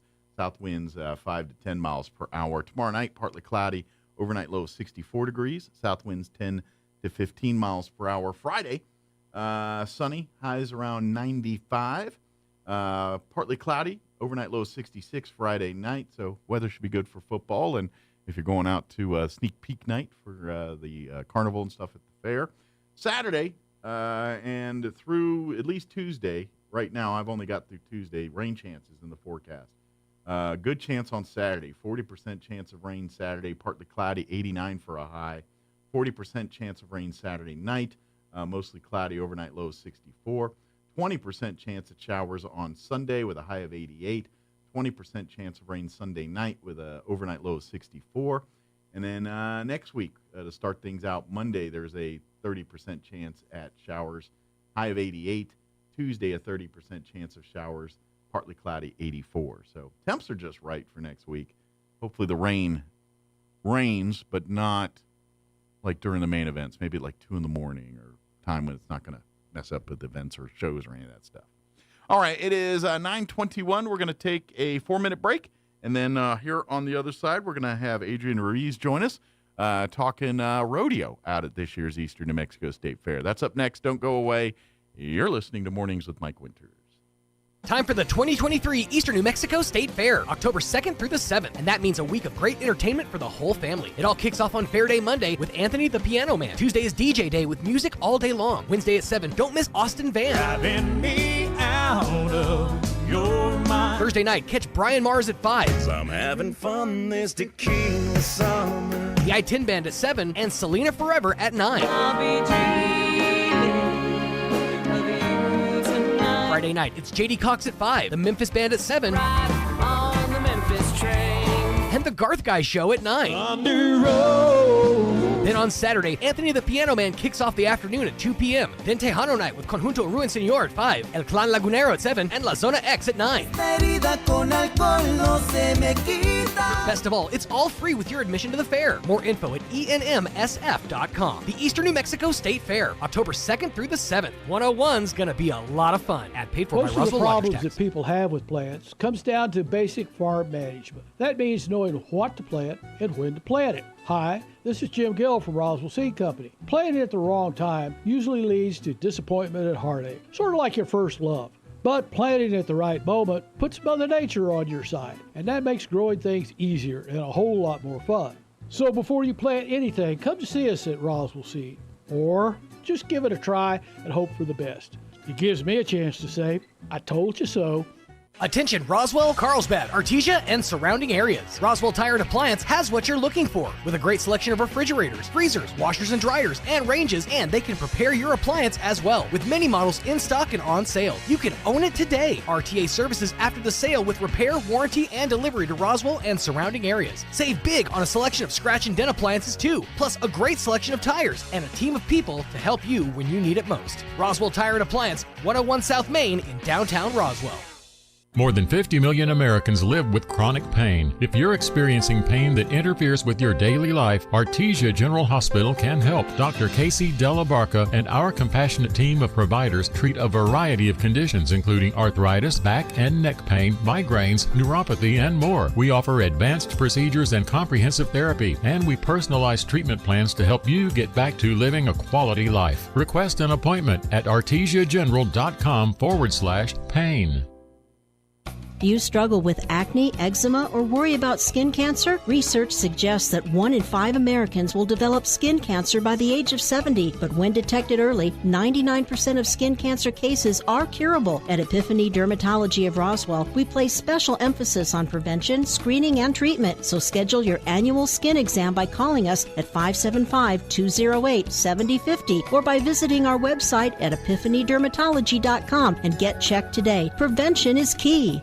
Listen up, golfers. Pecos Valley Production presents the first annual Dairy to Dank Golf Tournament, Saturday, October 14th at the Spring River Golf Course. This 3-person scramble begins at 11 a.m. with a shotgun start at noon. It's only $450 per team, including food, drinks, and beer. A portion of the proceeds to benefit the Anita Silas Memorial Fund, supporting breast cancer awareness. Sponsorships are available. Contact Maria Sosa at 575-914-2732 for more information and to get signed up. The first annual Dairy to Dank Golf Tournament, Saturday, October 14th at the Spring River Golf Course in Roswell, sponsored by Pecos Valley Production, hitting the green since 2016.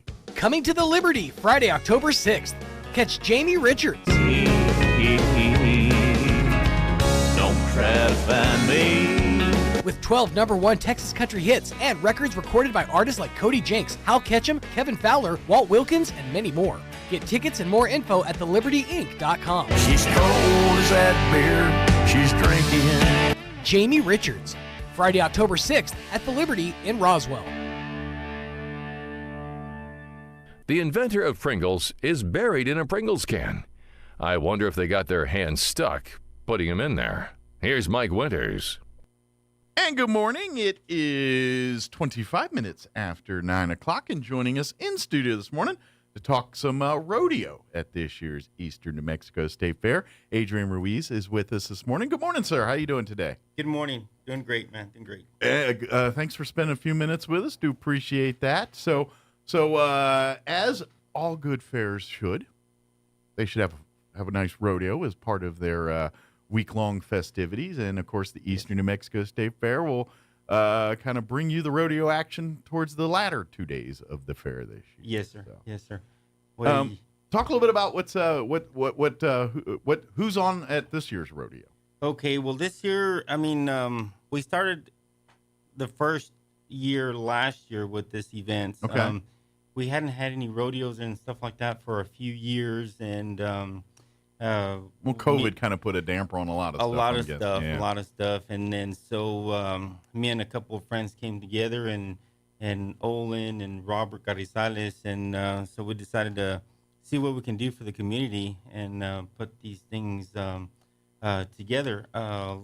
There's ranch rodeos all over the countryside and things like that. Which are very fun to watch if you've never seen one. Great fun to watch. A ranch rodeo is like the working side of rodeo. So if you want to see cowboys and kind of what they do in their day-to-day job as far as wrangling and roping and doing that, the ranch rodeo kind of does events that kind of showcase those types of skills. The great horsemanship. Now, the rodeo we'll see this weekend is more of your, bronc riding, your traditional. It'll have the bronc riding in with him. Mm-hmm. We got about 20 bronc riders coming in to perform. Some of those guys are really good. They're coming in from Arizona, they're Texas, of course, New Mexico, and things like that. So you get to see some of our local boys compete against some of them Texas boys or Arizona boys. And we got some good guys that are coming in, and we have some good guys that are here that are competing against some of them big boys. So, and they're all. And I'm guessing, some of these probably have aspirations to be professional bronc riders, but some of these guys they're farmers, they're ranchers, they're field work, they work the fields, they're cowboys. Yes, sir. And so the bronc riding is literally the side gig where they spend their day working animals, feeding, taking care of, doing everything, and then when they got some free time, they get to bronc ride. But so you're going to see everything from the folks that are hoping to someday be the next, big name in PBR and all that kind of stuff, to folks that are just love the sport, love it, but their day job is ranching and rodeo, or ranching and farming and doing that kind of thing. Yes, so that's what I love about this is you see everything. You see young folks that are, your neighbors to people that are up and coming and someday might be a household name in the rodeo world. That's correct. That's correct. So you're going to have fun both Friday night and all day Saturday. Yeah, we'll do. We're gonna do. There's 20 ranch rodeo teams. There's 20 ranch bronc riders coming in. This is probably the biggest one in the state now. We just the cattle and things like that, and the time wise, we can probably make this up to about 30 teams at one point. I got guys calling me from all over the place. So demand to be there. The demand is a lot. big. It's big. It's just time wise, it's can get a little hectic. But other than that, they're competing for a lot of money. Mm-hmm. We got thanks to our sponsors all over the city. Oil, veterinary supplies, your farmers and ranchers, to your local restaurants have all donated to be in this to help us with the cost of trying to get these guys here. It is expensive to put on a rodeo. It's Into the Mountain Gods is they've been so gracious to us, and good. So all that money, we don't get to keep any of that. Everything gets paid out to all the goes back to the riders and the program. Goes back to the riders, goes to the ranch rodeo guys, and so the payouts are tremendous, and so that keeps them coming. That tends to get people from all points of the area to want to compete. Last year, I just kind of calculated we had just on the ranch rodeo teams, and our guys almost 300 people in 3 days. That's great. Just competing. I love that. Not additional family members or anything like that. So great family. And if you've never been to rodeo, or come make this next week your first time to go do it. And if you've never seen the ranch rodeo side, please, it's so different than what you normally think it is, but it's so cool to watch because the events are so different. Like especially when they do like the trailer loading, when they come out with a pickup truck and a trailer, like what is that going on here with the rodeo? And that's part of the event where they, and these are actually all these events are based off of what they actually do day to day at the job. For the wild cow milking. Sure, yeah, it's extreme. But everything else, you have to catch a calf in the pasture. You have to load it. You have to load a sick calf in the trailer. Sometimes you have a calf or a steer that gets out to somebody else's property. You have to go gather it up, and it's a very dangerous sport. So these guys can there's a lot of stuff that can happen. Yeah. And so most of the competitors in the ranch rodeo side, are those all mostly ranchers that from their different ranches, and they're competing because it's a team sport. It's not one person. No. So it's like all from the whatever ranch is right. They're doing their thing. So it'll be 5 or 6. There's a bunch of cowboys ranch guys from there coming along. Okay. Matter of fact, we got some. We got Dagger Draw coming in from Carlsbad. We got Danny Elier coming from. I believe those guys are from Hope, New Mexico, in that area. We got some guys from Tatum, just anywhere. FI Cattle, part of those guys are from Texas. Nice. Crossroads, of course, they're from around the Portales. So all these names that you'll see and hear, if you drive around, you'll see their names on the side of the road. May have done business with them. yeah, definitely.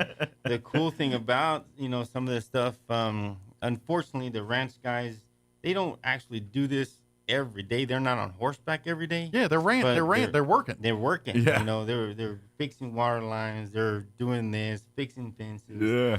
So they have these nice, pretty high-powered horses that they work on separate times that they get a chance, and so they compete in this deal with us. How does that, and this is just gee whiz curious, like the animals they use in the ranch rodeo, are those generally the same animals that they work every day, or are those animals specifically designed for ranch rodeo? They're basically designed for ranch rodeo. Gotcha. All these guys I didn't know if these were also the working animals, or these are animals are kind of built for they're more the built rodeo for rodeo stuff. Gotcha. All the animals that we're using, they all come from they're what they call corriente cattle, so they're smaller breed. Okay. They're not these huge beef breeds that are going to drag the guys all over the arena and So they're good for rodeos, but probably not the tastiest meats. No, not the big most fat just content. Don't give you all the beefy stuff. These are going to be your lower cuts of beef because these cows are a little more muscular and a little more running and working and things. That's correct. So, telling you, and for anybody that don't know, when you see the steak and it's marbled with the fat and it looks like there's more fat than beef, that's the good steak. Yep, that's the good. That's those cattle are the ones that you'll see just on the side of the road or in the pasture. And unfortunately, with the drought situation that we have, we don't see that as much. A lot of the ranchers are really struggling right now with the drought. So it's glad that we are blessed to where they have the ability and time to come and do this thing, because obviously their priority is that ranch, moving cattle and feeding cattle right now, doing the day-to-days requirement. It's a big problem. Yeah, and like you said, they spend most of their day. It's not actually the ranching side. It's fixing the fence or fixing the machine that does what it's supposed to do, or the barn's messed up. We got to fix the barn. That's right. A cowboy's a jack of all trades. They have to do everything. Little carpenter, little electrical, little metalwork, and a whole lot of animal husbandry and all that kind of stuff. One of the coolest things that I saw last year when I was walking around is, especially people from this local area. When I mean local area, probably the southern part of New Mexico, is as I'm walking around, you'll see two guys from two different places, and they sit there talk about cattle, they'll talk about family stuff, they'll talk about breed of horses, and they hardly ever see each other. Mm-hmm. And this is a great places to come in and enjoy that company with themselves, with their families, the young kids that are coming in, especially on warm up. I know Dagger Draw, Steve McCutcheon, all them guys, he has two of his boys, and the boys are probably 11 and 9, I believe. Okay. So they're very young kids into this deal, and that's what this is all about. Absolutely. That's what that's it's just all it. about. It's a family event for everybody. And I'm gonna go out on a limb here and say the guys that are doing this that you see up there doing it today, 10, 15, 20 years ago, they were those 9-year-olds doing the same thing. And their dads and their grandpas were the ones doing stuff. I do. I love that. That's the tradition. Wootens, I had a call last year from one of the Wooten grandkids that called me up and said, "Sir, can I put a team in the ranch rodeo?" I said, "Sure." And when he told me his name, is a 17-year-old kid calling me to do this, and I said, "Man, we're happy to have you." Absolutely. Well, this is first you're the time next generation. Yeah. Great grandpa or grandpa's out there sitting on in the stands watching their kids play. So it's great. It is. And that's what I'm. If you're not familiar or not, this is not the world you grew up in or familiar with it. Please come see it. Come see. This is the family. This is the tradition. This is all ingrained in back to we've been talking about the fair a lot here because it's coming up, and when we talk about these livestock shows that these kids are competing in each day, and all the great projects in the education building. Same thing here with these rodeo. These are the future. These are these people, these young men and women that you're going to see at the rodeo this weekend, that you're going to see at the livestock shows next week, and in the education building. These are the kids that are going to be keeping the traditions and the customs and our culture of Southeast New Mexico strong. And rodeo and farming and ranching is it's not only the part of it, it is it. I mean, that's the heart and soul of this area. Part of our life. And unfortunately, it's a dying industry. We don't have very many new people coming forward. But demand's going up exponentially. Yeah, the demand for food or beef is very competitive out there in the world, and things like that, and breeding and all that. It's just has provided so much the genetics and things like that to provide better quality of products. So it's something that add scientists to that cowboy. Remember the jack of all trades? Scientist was another one you had to add to the cowboy list of skills that they have. That's correct. But so let's talk time. So night one will be Friday night. What time does everything get underway Friday? On Friday night, we start. The first slack will be 7 teams coming up at 6 o'clock. Okay. Sharp. Okay. We'll have the grand entry at 6, and then we'll start everything off then. The following day, the slack number 2 will start at 9 o'clock in the morning. Okay. Okay. And it'll go all the way till it ends. Now, the slack is just, there's no going to be no mutton busting, just the ranch rodeo guys coming in and competing for the money. Okay. Okay. On midday, we'll have a team roping for those guys, and they'll come in and do their deal. On Saturday night at 6 o'clock, we'll start the short round. Okay. So we're going to pick we have 4 events. The 5 best teams of each event, the best times, will come back and compete for the money. Okay. So Saturday night will be Money night. Money night. That's when it's going to be really So good. that's where the competition is going to be at the its toughest and competition is tightest. Yeah. Toughest and tightest, and there's a lot of money up there for grabs. And That being said, everyone's going to be busting their humps They're gonna to get be- to that point. So, Yes, that's so if you think the competition is going to be less savage the hours be good. before, you're wrong. It's going to be just because you got to leave it all on the field to get to the end game. So Right. that's the strategy, you know. That's the strategy. Yeah.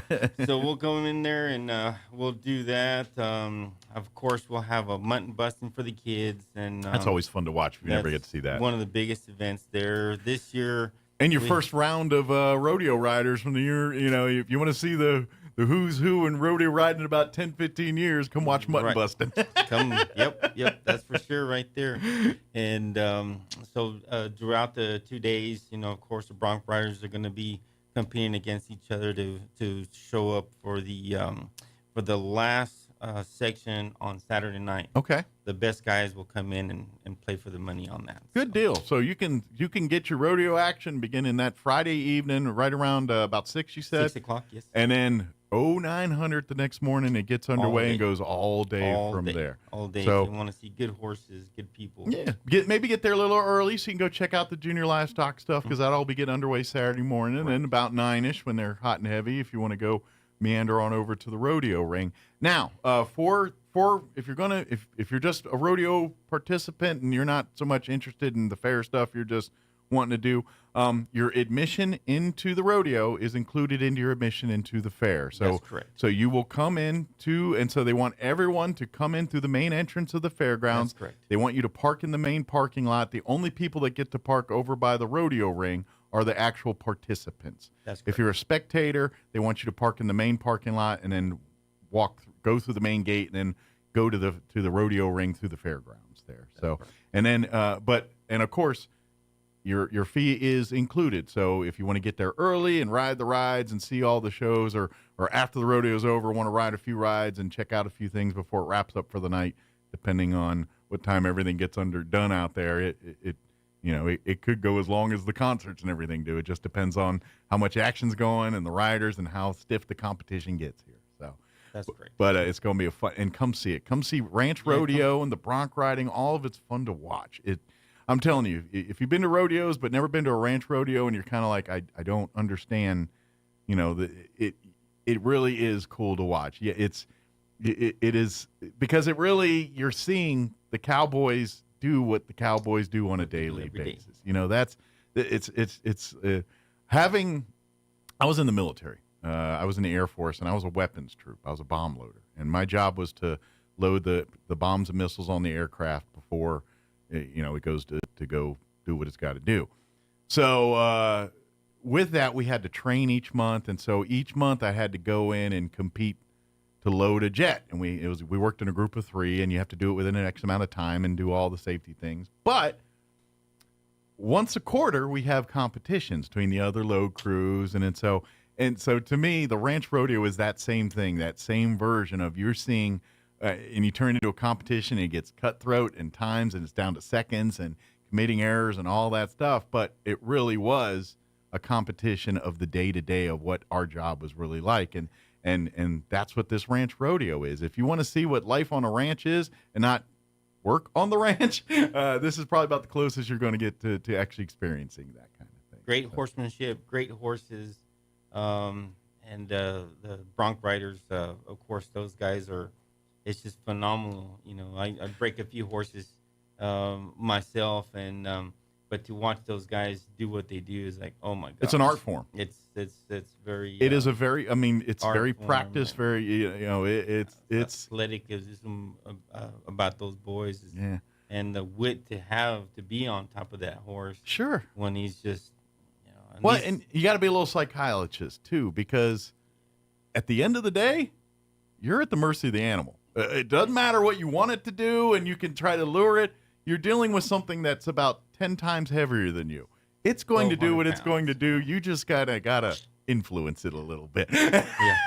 So it'll be a good time. It's an art form to that. So please come see it. Come out.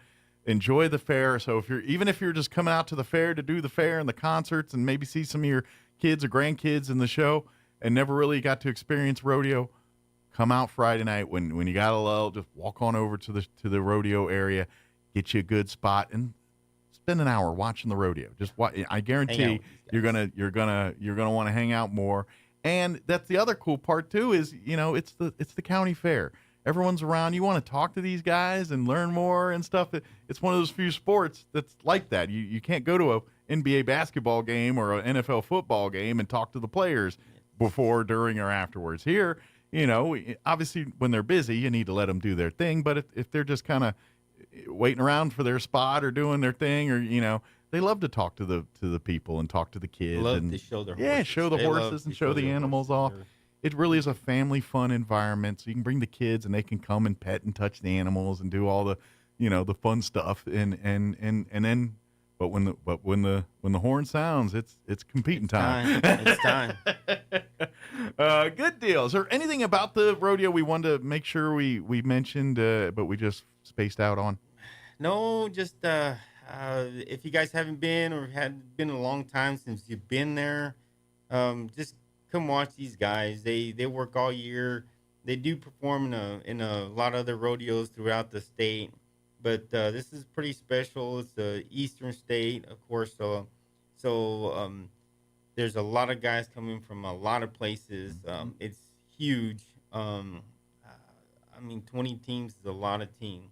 It's a lot of work for me and the And they other put their boys. heart and soul into it, Yeah, and they leave it out in the ring. They leave really it out in the ring, the highest paid deal that we have going on, and it's all family oriented. So you guys come out and enjoy what these guys do every day. It is so much fun. It's a blast. As a guy that did not grow up in this type of environment and everything, so it's, you know, it's new to me to experience. I've been here a while, so I've gotten it under my belt now. But as someone that didn't grow up in that world, to come and see it, it's so much fun. It's probably even more fun to come in a little unknowledgeable about it, because it's so unique to you, and then as you learn it, because you're wondering, because you'll be watching it and you'll sit there and, why the heck are they doing that? And then someone will explain it to you, and they're like, oh, okay. You know, and that's the part I love. It's like you see something to the untrained eye, it looks ridiculous. And then when you tell them, now it makes sense. Okay. And I love that. To me, it's fun, but it's also learning new and learning about your own culture and heritage. But what we do every day out here. Exactly. Us cowboys out here, we work every day at this stuff. And this is the heart and soul of our community. This is what we do. Provide the beef that is required for this industry. Absolutely. So please come out. Make time to come out in the fair. Again, all the rodeo for Friday night and Saturday, all of it's included. The price to the rodeo in your admission to the fair. So when you pay to get into the fairgrounds, $10 or $12 for adults, $8 for seniors and children. That gets you into, and that also the concert. So if there's a concert that night or any of the other live entertainment, you're covered. You just got to walk to it from that spot to the fairgrounds to where you want to go and do it. It's all included. So I'm pretty sure you're not going to see a rodeo for $12. And by the way, get a whole fair and concert and everything else. Come support those guys that are supporting us do this. Absolutely. And, all the local guys everywhere that have helped us out. This is a tremendous deal for them. We do appreciate that big time. If it wasn't for them, it would be really hard to do this. Absolutely. Yeah, the fee would be pretty high at the gate if we had to have somebody come and just charge for Sure. For the I would imagine just the insurance alone on events like this is probably astronomical. It's not a happy deal on that deal. But yeah, the whole inside baseball of doing these things aren't fun and exciting, but the end result is, and that's why we do it. So come on and watch and enjoy it. Absolutely. Come see these watch folks. them little kids ride them bulls. Oh, the They mud have busting's fun too. Yeah. Well, we have the mini bulls coming up. Oh, as well. okay. So 6 mini bulls each night, and these are young kids. They're pretty young. Yeah. 15 or younger. Yeah. Right. These are kids, and it's cute but fun and exciting, and they take it seriously Yeah, they take it very these kids are thinking, this is going to be a bull underneath me at one point. You know what I mean?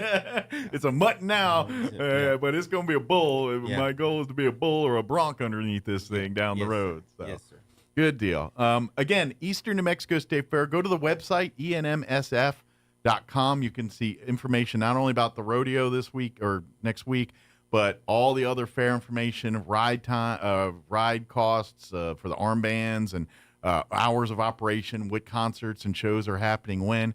There's special days at next week's fair, like Tuesday's going to be Ride 'em Cowboy Day.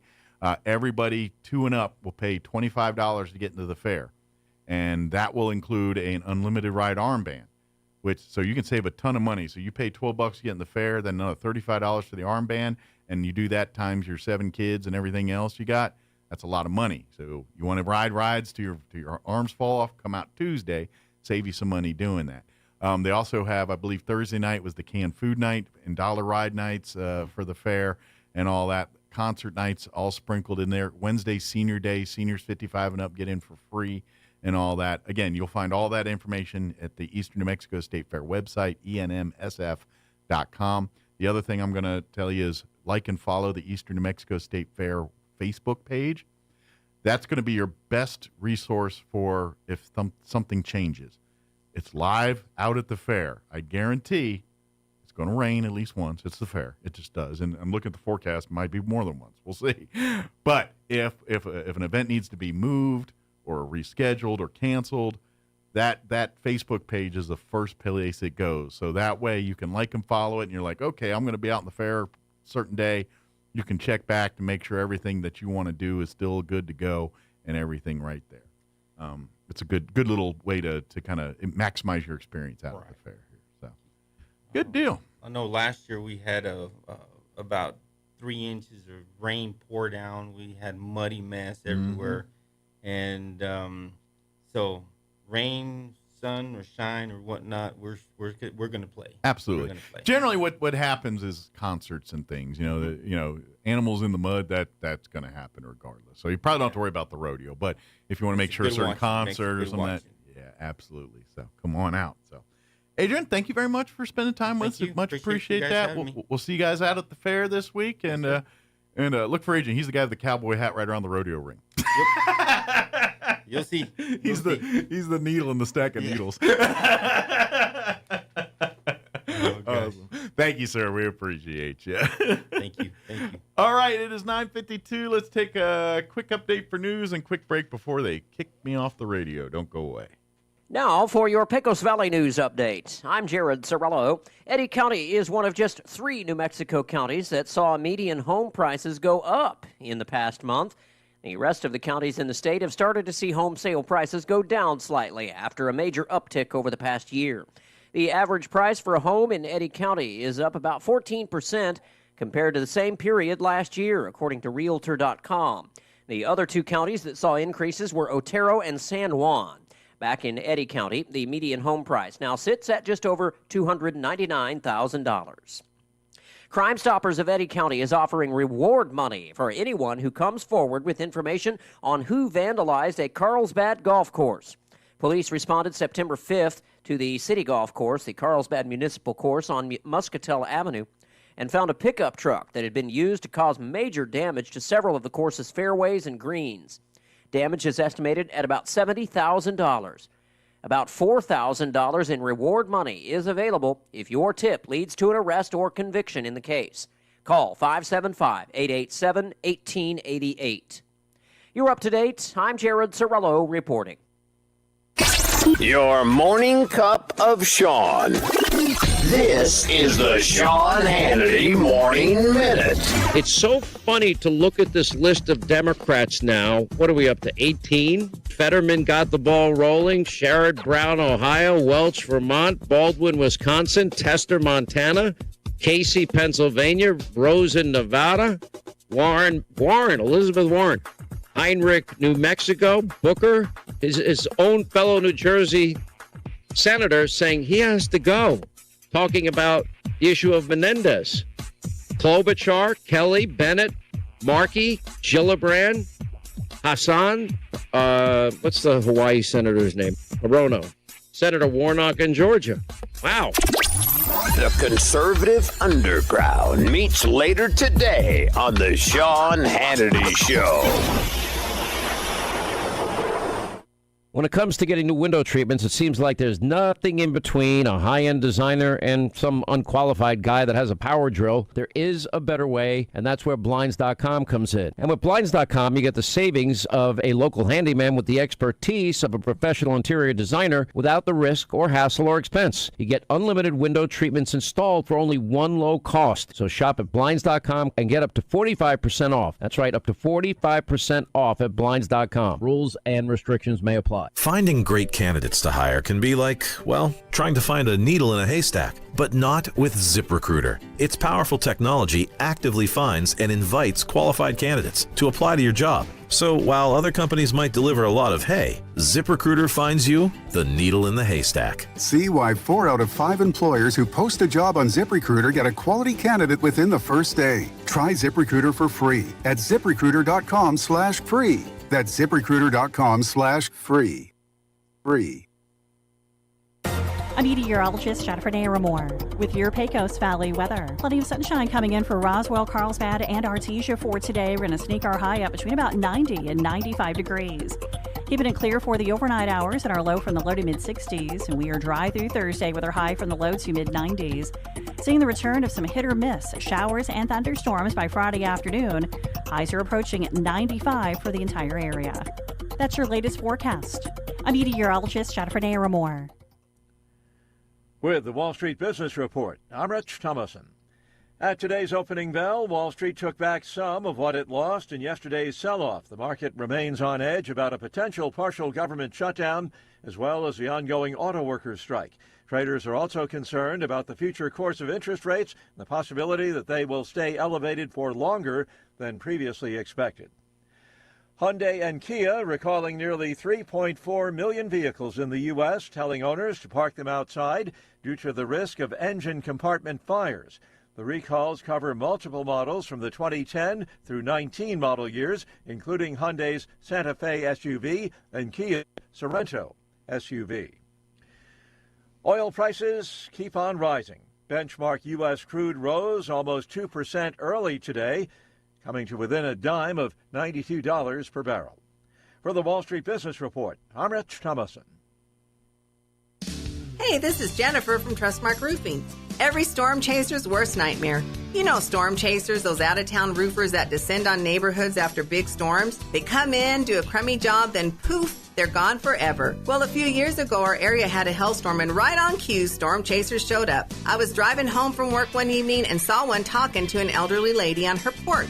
I said, "Not today, buddy." I did a U-turn, pulled in the driveway, and walked right up to them. I warned the woman who they were talking to, and I chased away the storm chaser. The woman's daughter called me later and said a storm chaser ripped them off a few years ago. She thanked me for stopping this one and chose Trustmark for her roof. Trustmark Roofing. Every storm chaser's nightmare. Every homeowner's champion. Call today for your 20% off coupon for our spring and roof gutter maintenance service. 575-755-ROOF. Or visit TrustmarkRoofPros.com.